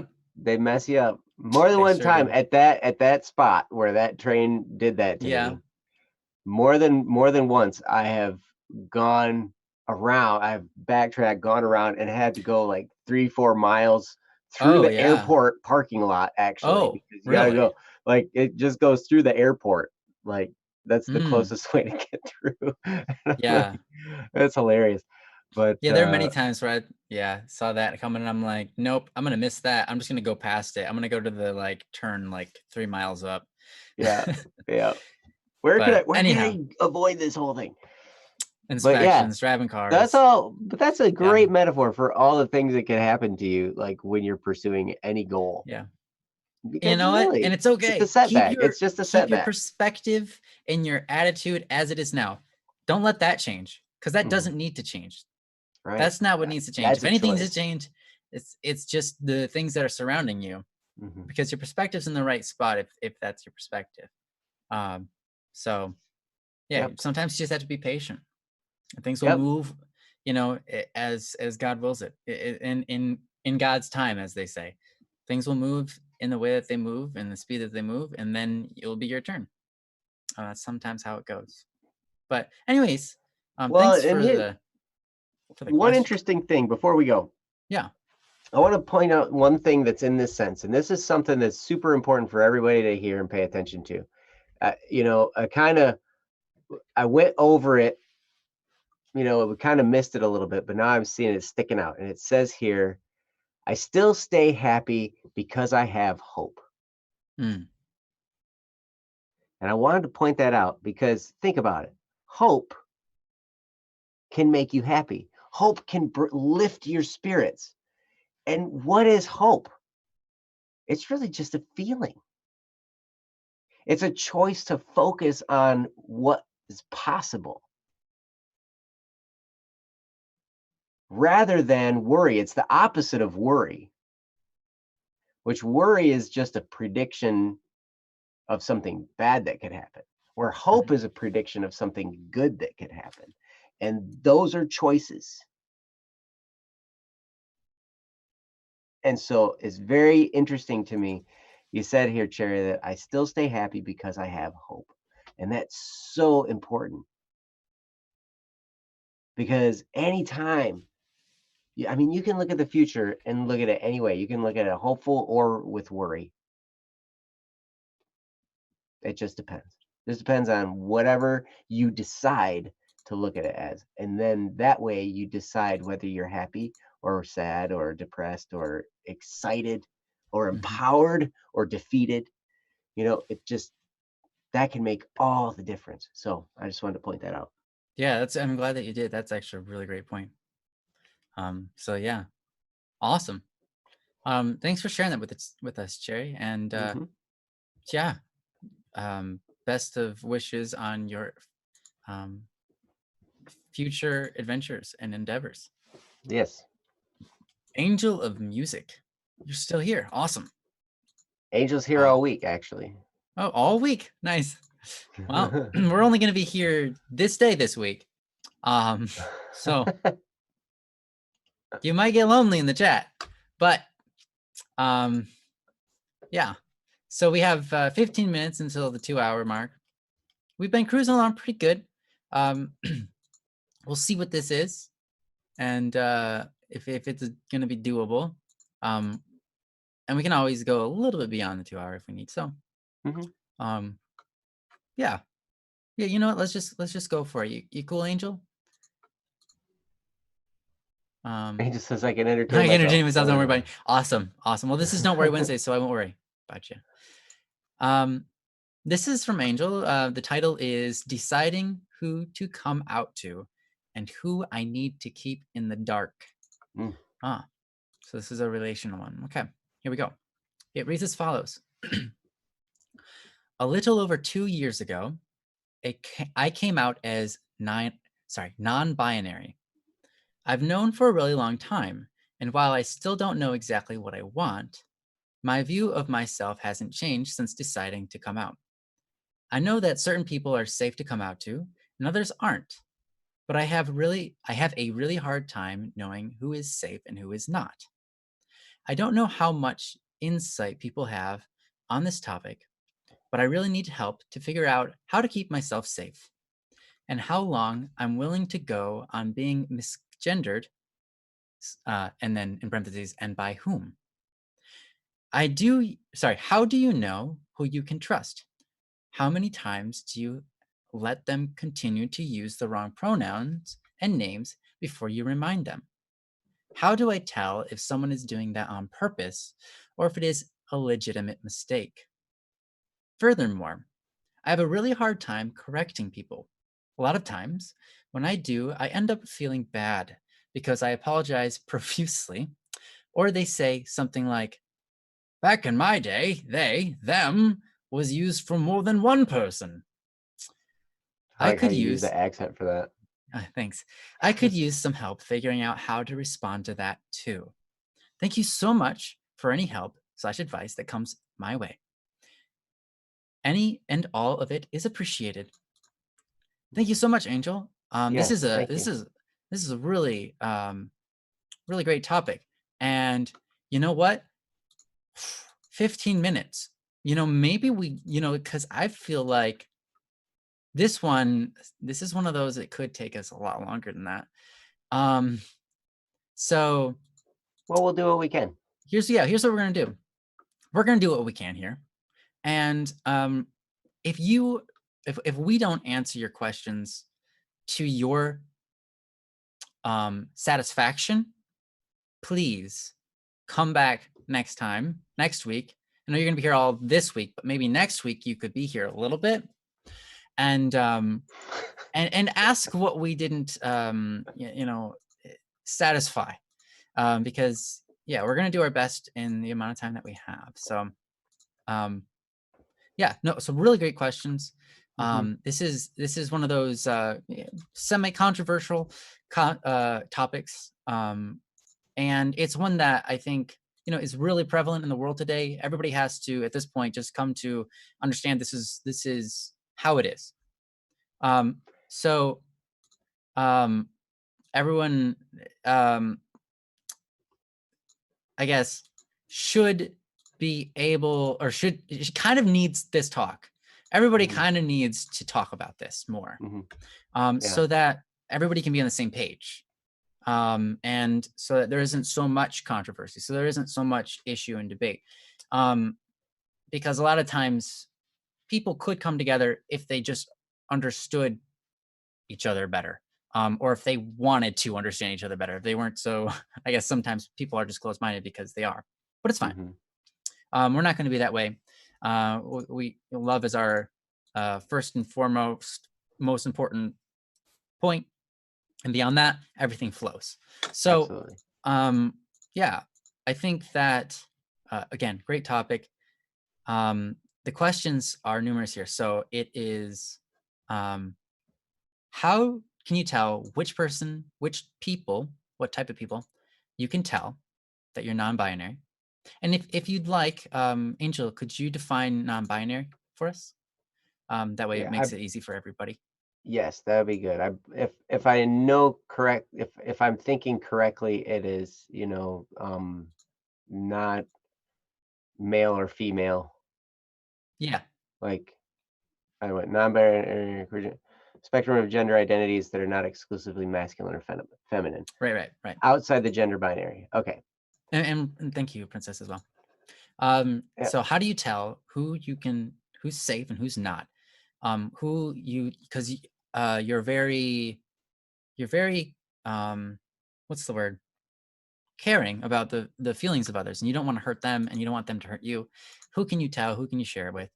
How many times do you have to tell them, like, hey, like I've already told you before, try to use different pronouns, things like this.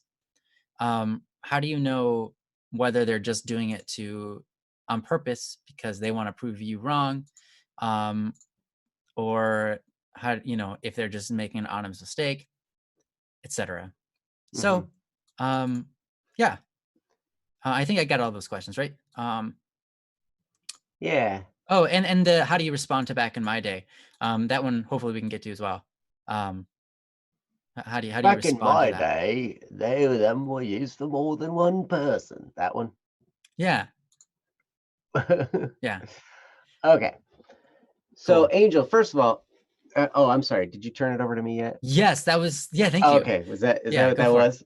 Yeah, go for it. Angel, thank you so much for posting. And like Ryan said, this is definitely one thing because it's so prevalent in our society right now. It's something that, could use some discussion.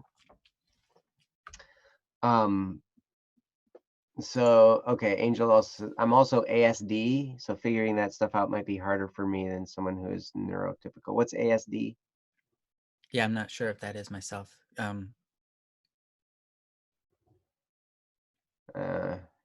yeah, sorry, I don't know that acronym. Oh, wait. Asexual di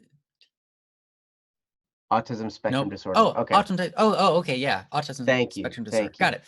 Okay. Okay, So cool. there's already, yeah, so absolutely. So that you already have a barrier there with communicating with others. And Hmm. then there's the gender identity stuff. So there are some things in here that it it just kind of makes things a little bit harder to relate to other people and maybe to communicate with other people as well. So I mean,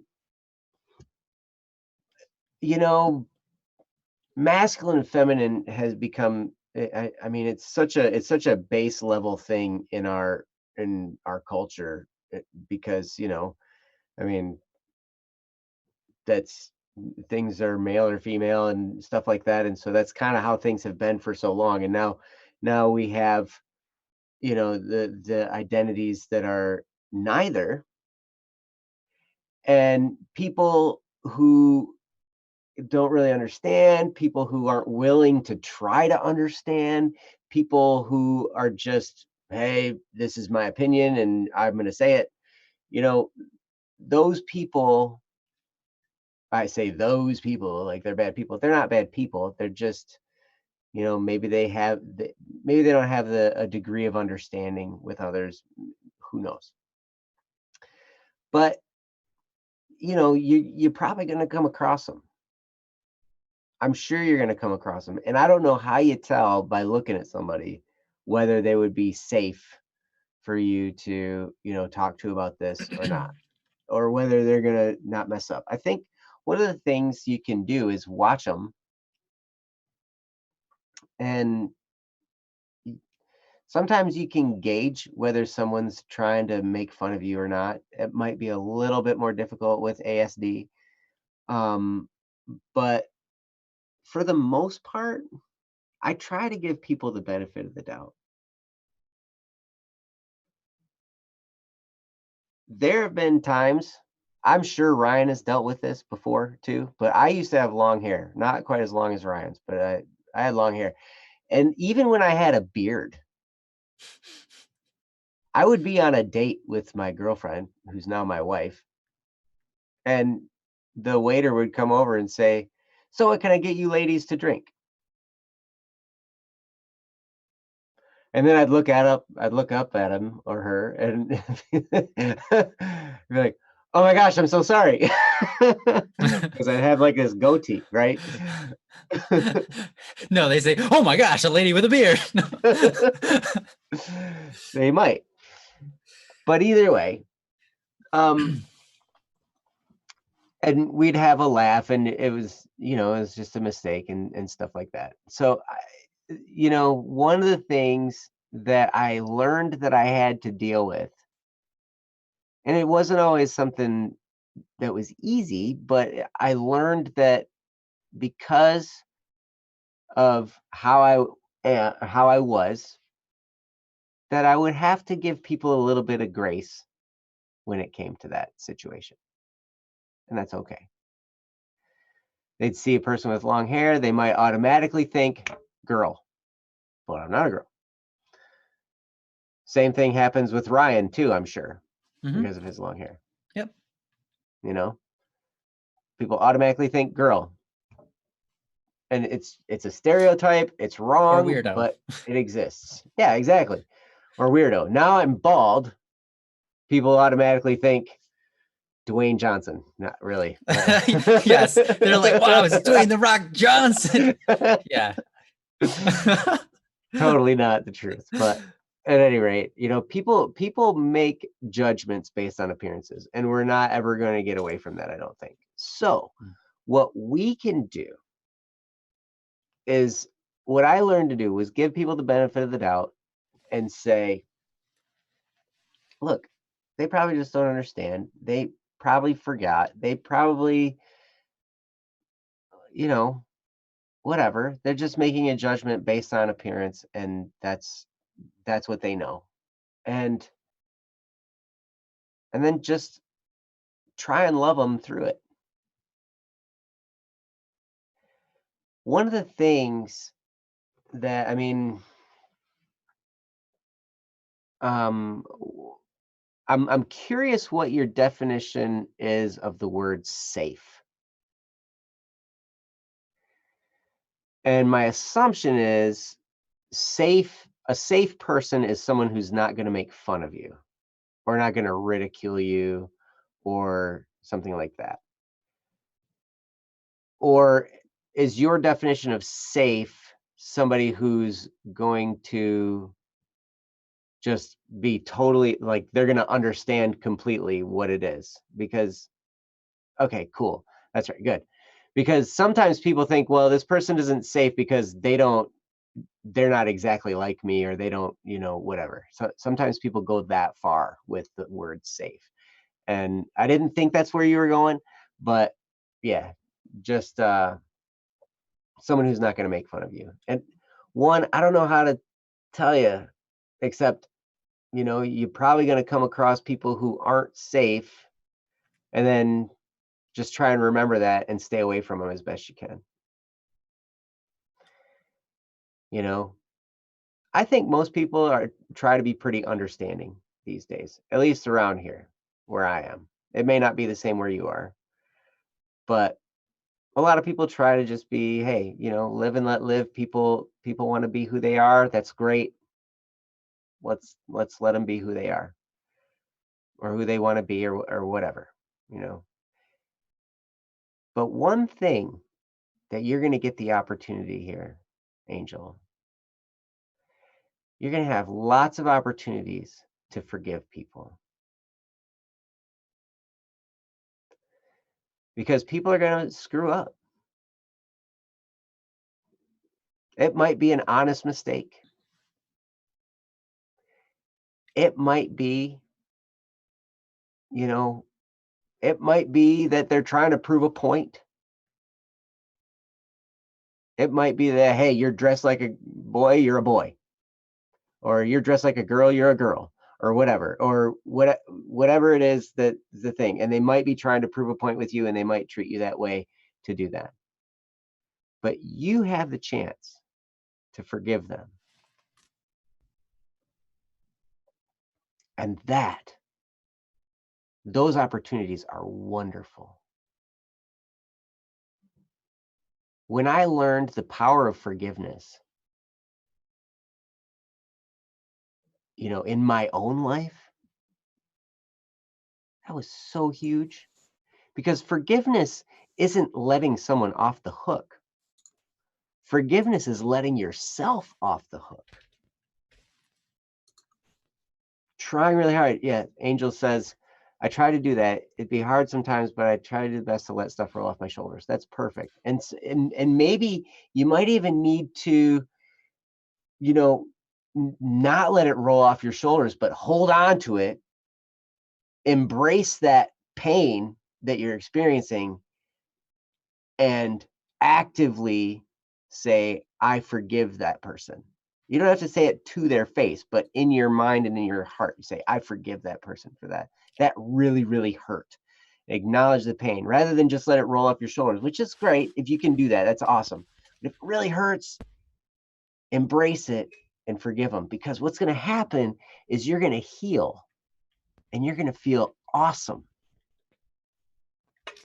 when you are able to forgive, you're going to be like, hey,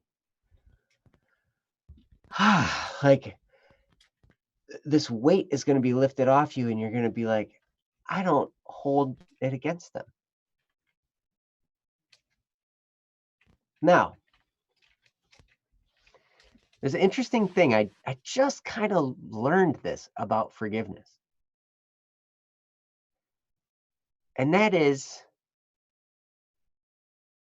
that when I forgive somebody, that doesn't mean that they, how do I put this?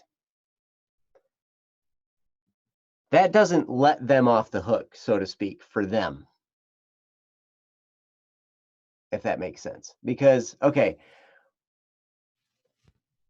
when I offer forgiveness to somebody, the only way they can experience that forgiveness is if they're repentant of the thing they did wrong. That's the proper posture for them to receive the forgiveness. I can give forgiveness all day long, all day long, all day long, but for them to not be affected by the experience, they have to be repentant of what they did that was wrong in order to experience the forgiveness, right? If they're still pridefully adamant about, hey, I didn't do anything wrong because, hey, if you got hurt, that's your fault and blah, blah, blah. And that, if they're in that frame of mind, they're not going to experience the forgiveness.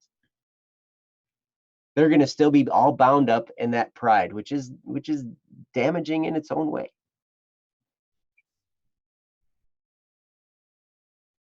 So it's so crazy because we have that forgiveness thing so backwards. We think, hey, if I forgive them, then it's just letting them scot-free. No, it's not, because they have to be sorry, truly, in order to be set scot-free.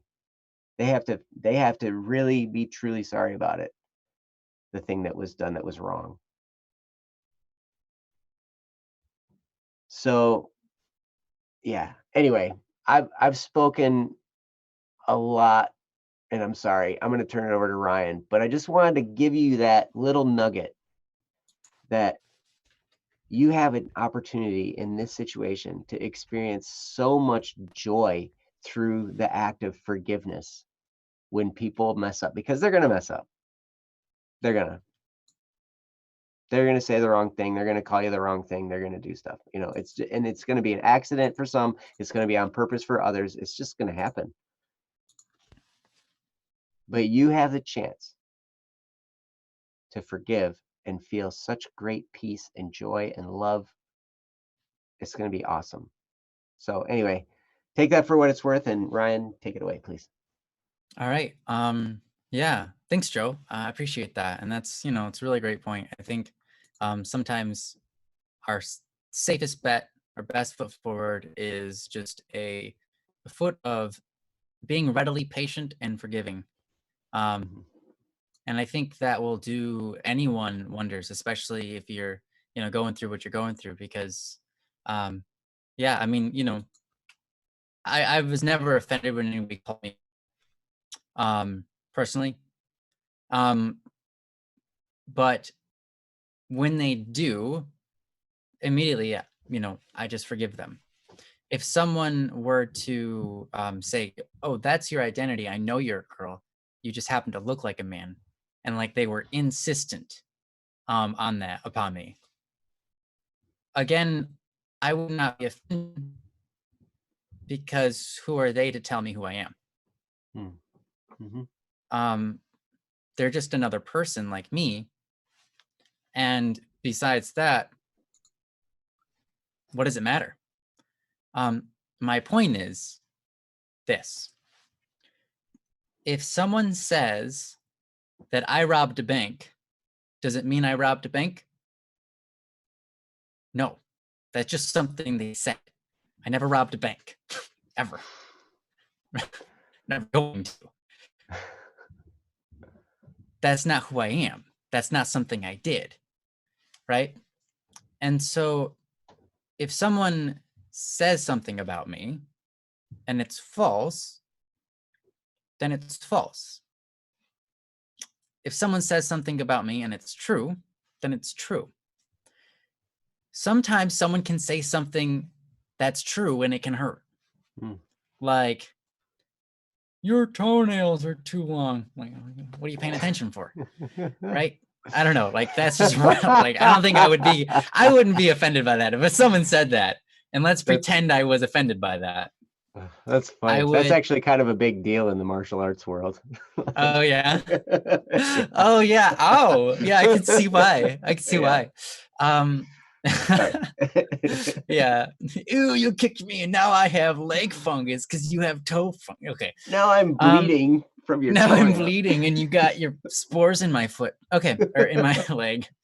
No, okay. Anyway, sorry. That's gross.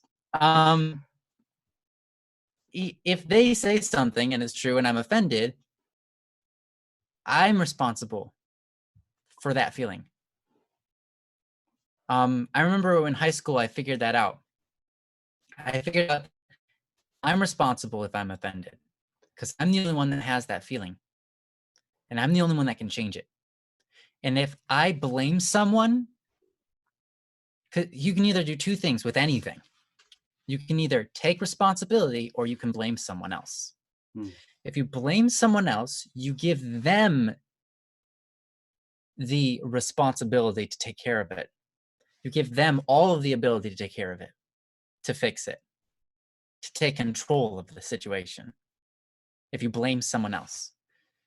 But if you take responsibility yourself, then you allow yourself the ability to fix the situation.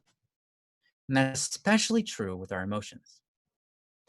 And so when I feel an emotion, I think one of the best things I can do is ask myself to take responsibility for that emotion and say, I don't have to feel that way. I'm currently feeling that way. Yes. But I'm going to change that. Or I'm going to choose to act this way regardless of what my feeling is. And then I'll let that begin to change who I am and change my emotions. Because here's the thing, as Joe was saying, a lot of people, especially the people who will pick on you or, call you names or whatever, right?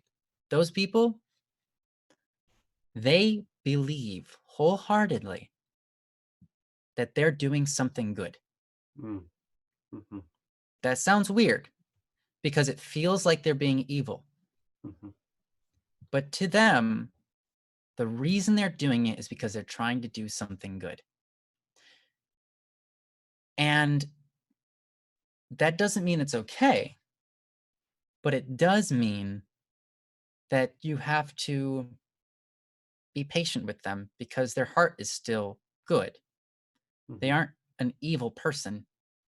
They're just confused, or they're just prideful, or they're just refusing to understand.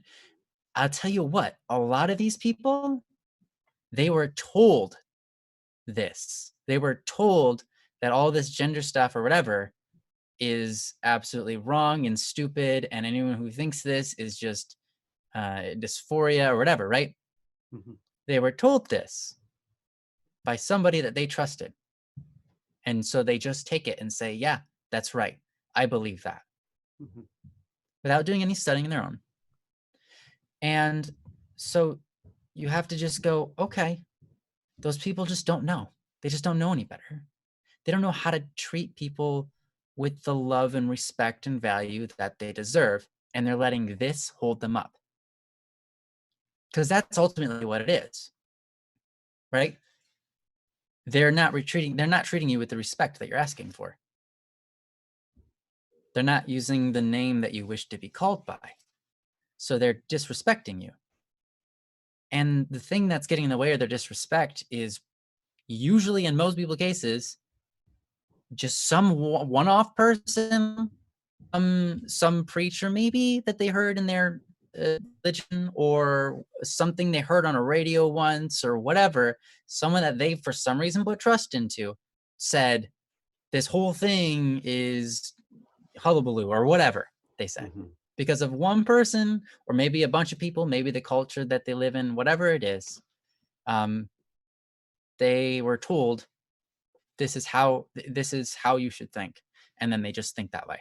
So you have to just understand that's where people are at.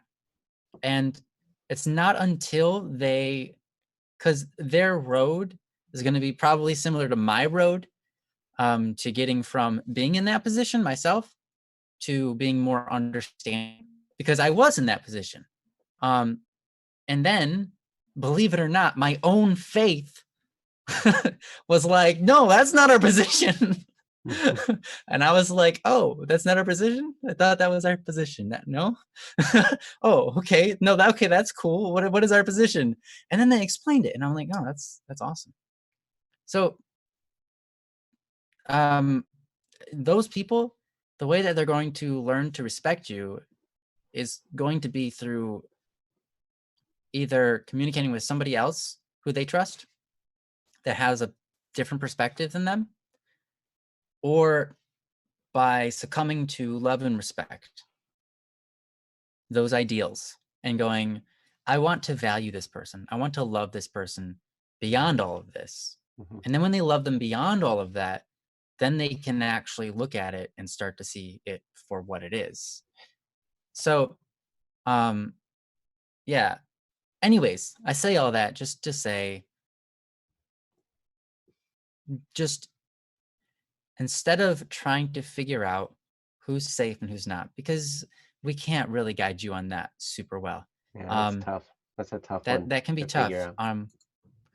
I think the best thing you can do is not build up a wall, but open yourself up and make yourself available and vulnerable to what people might have to say, but not care what they think. And that can be really hard. And just forgive them when they make a mistake, or when they are intentionally calling you by a name because they think that that's right.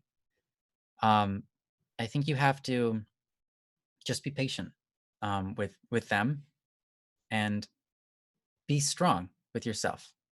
Believe in yourself, and be strong, because really, what else do you have? And then, I guess, how do you tell someone if they're doing it on purpose, or sorry, not that one. How do you correct people? You know, I don't have much in terms of, like, I've never gone through this myself, right? So I don't have any, like, experience, but I can say there are always ways to put something so that it is beneficial. I like to begin with a disclaimer. Anytime I really want to make sure I don't hurt somebody, because that's what, you say a lot of times. When I do, I end up feeling bad because they apologize profusely, or they say something like, back in my day, blah, blah, blah. Yeah, and it can be really hard. It can be really hard. So if I'm going to be in a tough situation where I don't want to be taken wrong, I don't want to look like the bad guy. I want to make sure they understand why I'm saying it. What I do is I put my disclaimer first. And that is usually something like, hey, I'm not saying this at all. I'm what I'm about to say, okay? Don't be offended by it. The reason I'm saying this is not to hurt you, and that would be the last thing I want to do. The reason I'm saying this is not because I want to say that you're wrong, because I understand, like, where you come from, or whatever. Put your disclaimer out there first so that they understand you're trying to be on their side, rather that you respect them and then you value them as a human being, that you love them, that you want the best for them, that you care about them. Put those things first in your disclaimer, and then talk about it. Talk about whatever you need to talk about. Again, like I don't have any experience to draw off of in this particular scenario. So that's my best advice there. Using a disclaimer to start whatever sentence you need. And yeah, hopefully we touched all the topics. I know that me and Joe kind of basically said the same things, but you know, it's a really interesting thing in our society right now. So I think one thing that may help a lot of people who feel like this is a topic they haven't quite settled on yet is that the most important thing is to love and respect people. Mhm. What's the I mean, if you value another human life, if you respect them, if you love them, for example, my name is Ryan. I don't mind if you call me Steven. I might not respond to it. Right. Yeah. But if you called me like Ryan Rhino Stinky Pants or something, maybe I wouldn't like it. I don't know. I really tell people they can call me anything, but certain people, if I asked you, hey, could you please call me Rybabe from now on? Like, honestly, I don't like Ryan. I don't like when people call me Ryan. I just want to be called Rybabe. That's the name I go by. If I said that Rybabe. to somebody, Hey, Rybabe. yeah, thanks. They would probably respect that, right? And so the least anyone can do is respect another person for asking to be called however they want to be called. A name is what you go by. And then you have your identity, wrapped up in that. A lot of times that's, when you say, who are you? I am Ryan, or I am Rybabe. Sorry. Yeah. I hate myself now. No. Man. No. So, and that's who I am. That's part of my identity, right? That's my name. So it's all right. I think that is one easy step to start the ball rolling for a lot of people, is just to say, it doesn't do anybody any harm to call them what they're asking to be called. Mhm. It's just like them asking to be called by a different name because they like that name better. It really is that simple as a first step. Yeah. And then from there, they can move on and learn more. But I think if you travel on with love first, I think you find yourself valuing the person beyond all of it, and just wanting to be with them, and not really caring what they identify as, because at the end of the day, it doesn't matter what you identify as, because the only way I get to know you is by being with you. I don't come to know who you are by you telling me that you're non-binary, right? I don't know everything about you just by saying that. Mhm. You can tell me that you like brick walls. Now I know one more thing about you. You prefer brick walls to carpeted walls, right? The more time I spend with you, the more I learn who you are. The more familiar I am with you, the more time I spend, the more knowledge I gain about your past and your history, and now spending time with you and creating new stories with you and seeing how you respond to new situations. That's how you really know somebody, right? So I think that as a final note, I wouldn't lead off personally with your gender if you're introducing yourself, or if you feel like you need to let somebody know, because they come to know who you are by being with you. Mm. And that's the most important thing, right? Yeah. The people you keep close, those are the people that know you best. And so if there are people in your life who are close, those are the people that know you. If there are people who are distancing themselves, or you just met them, they're not that close, well, they don't know you yet. And so you don't necessarily need to let them know you're non-binary. You can let them find out as they come to know you and experience you as your life carries out with theirs. And I think that's super important. When it comes to, the other side of this topic, which is like what you're attracted to, male or female, and all of that, right? I remember probably the best advice I gave someone is like, because they were worried about coming out to their mom and telling their mom what they were. And I said, you're not planning ever to have those type of relationships with your mom. So you don't need to come out to her. Mhm. She doesn't need to know what you're attracted to Mhm. because that's not all of who you are. That's something you're attracted to, but Mhm. that's not all that encompasses you.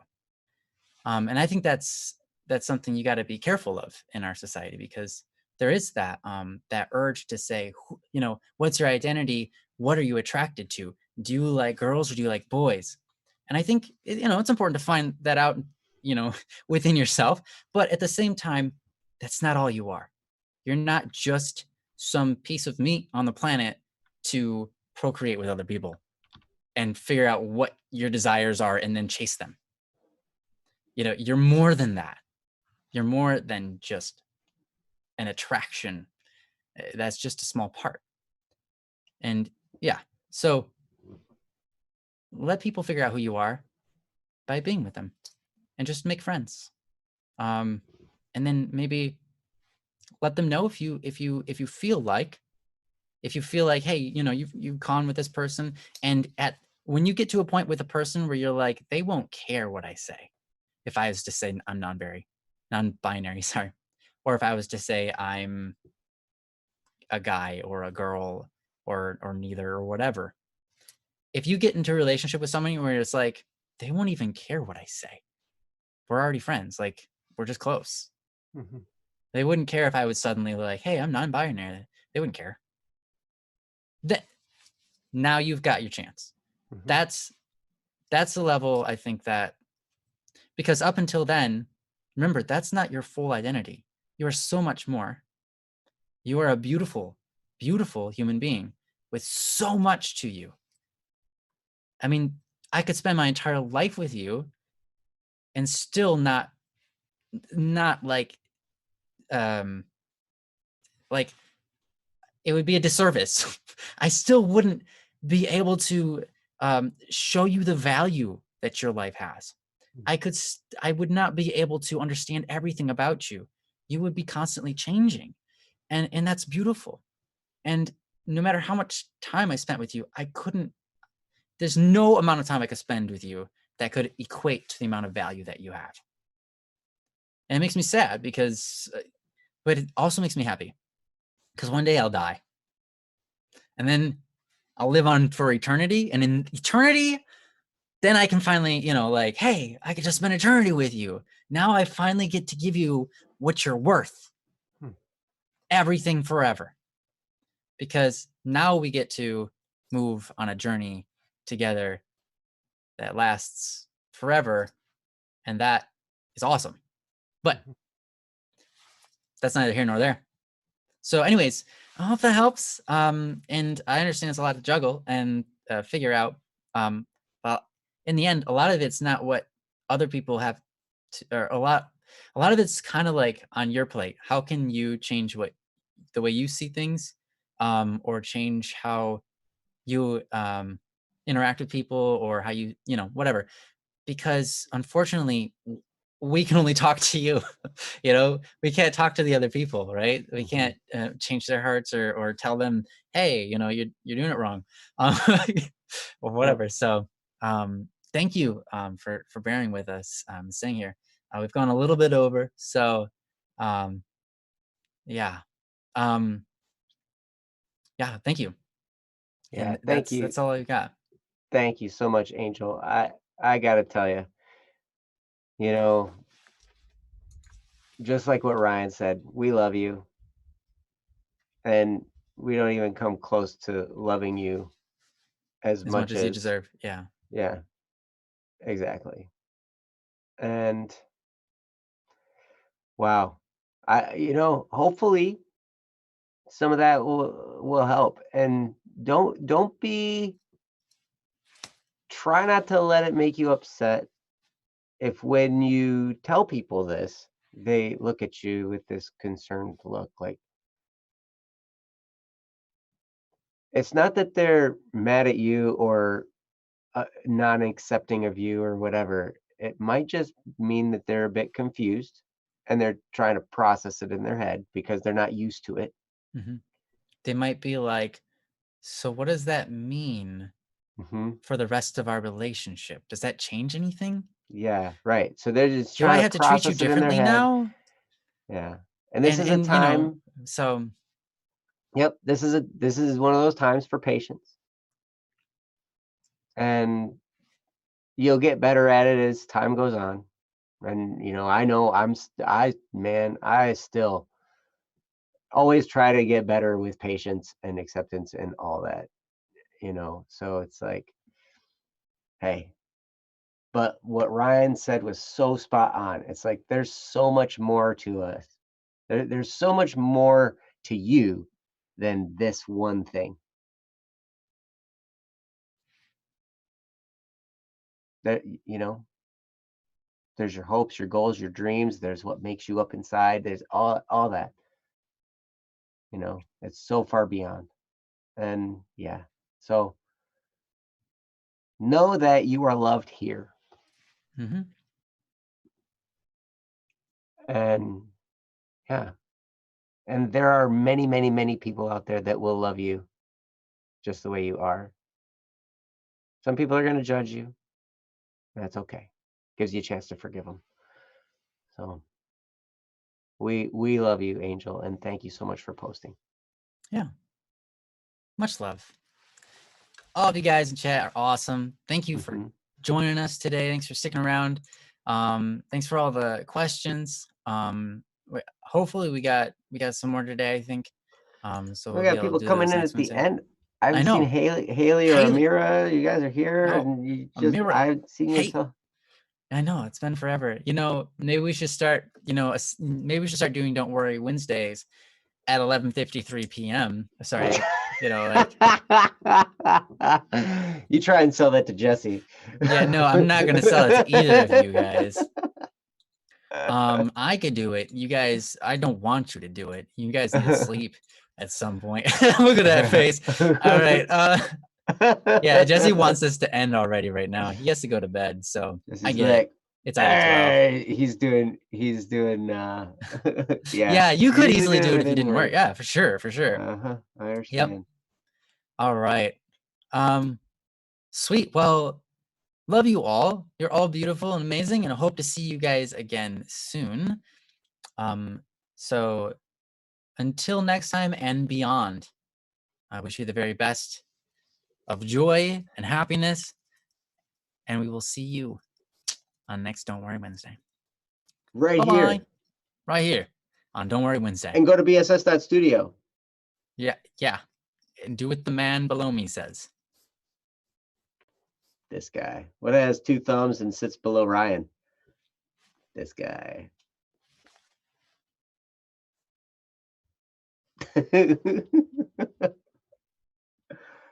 Me. Hi. Bye.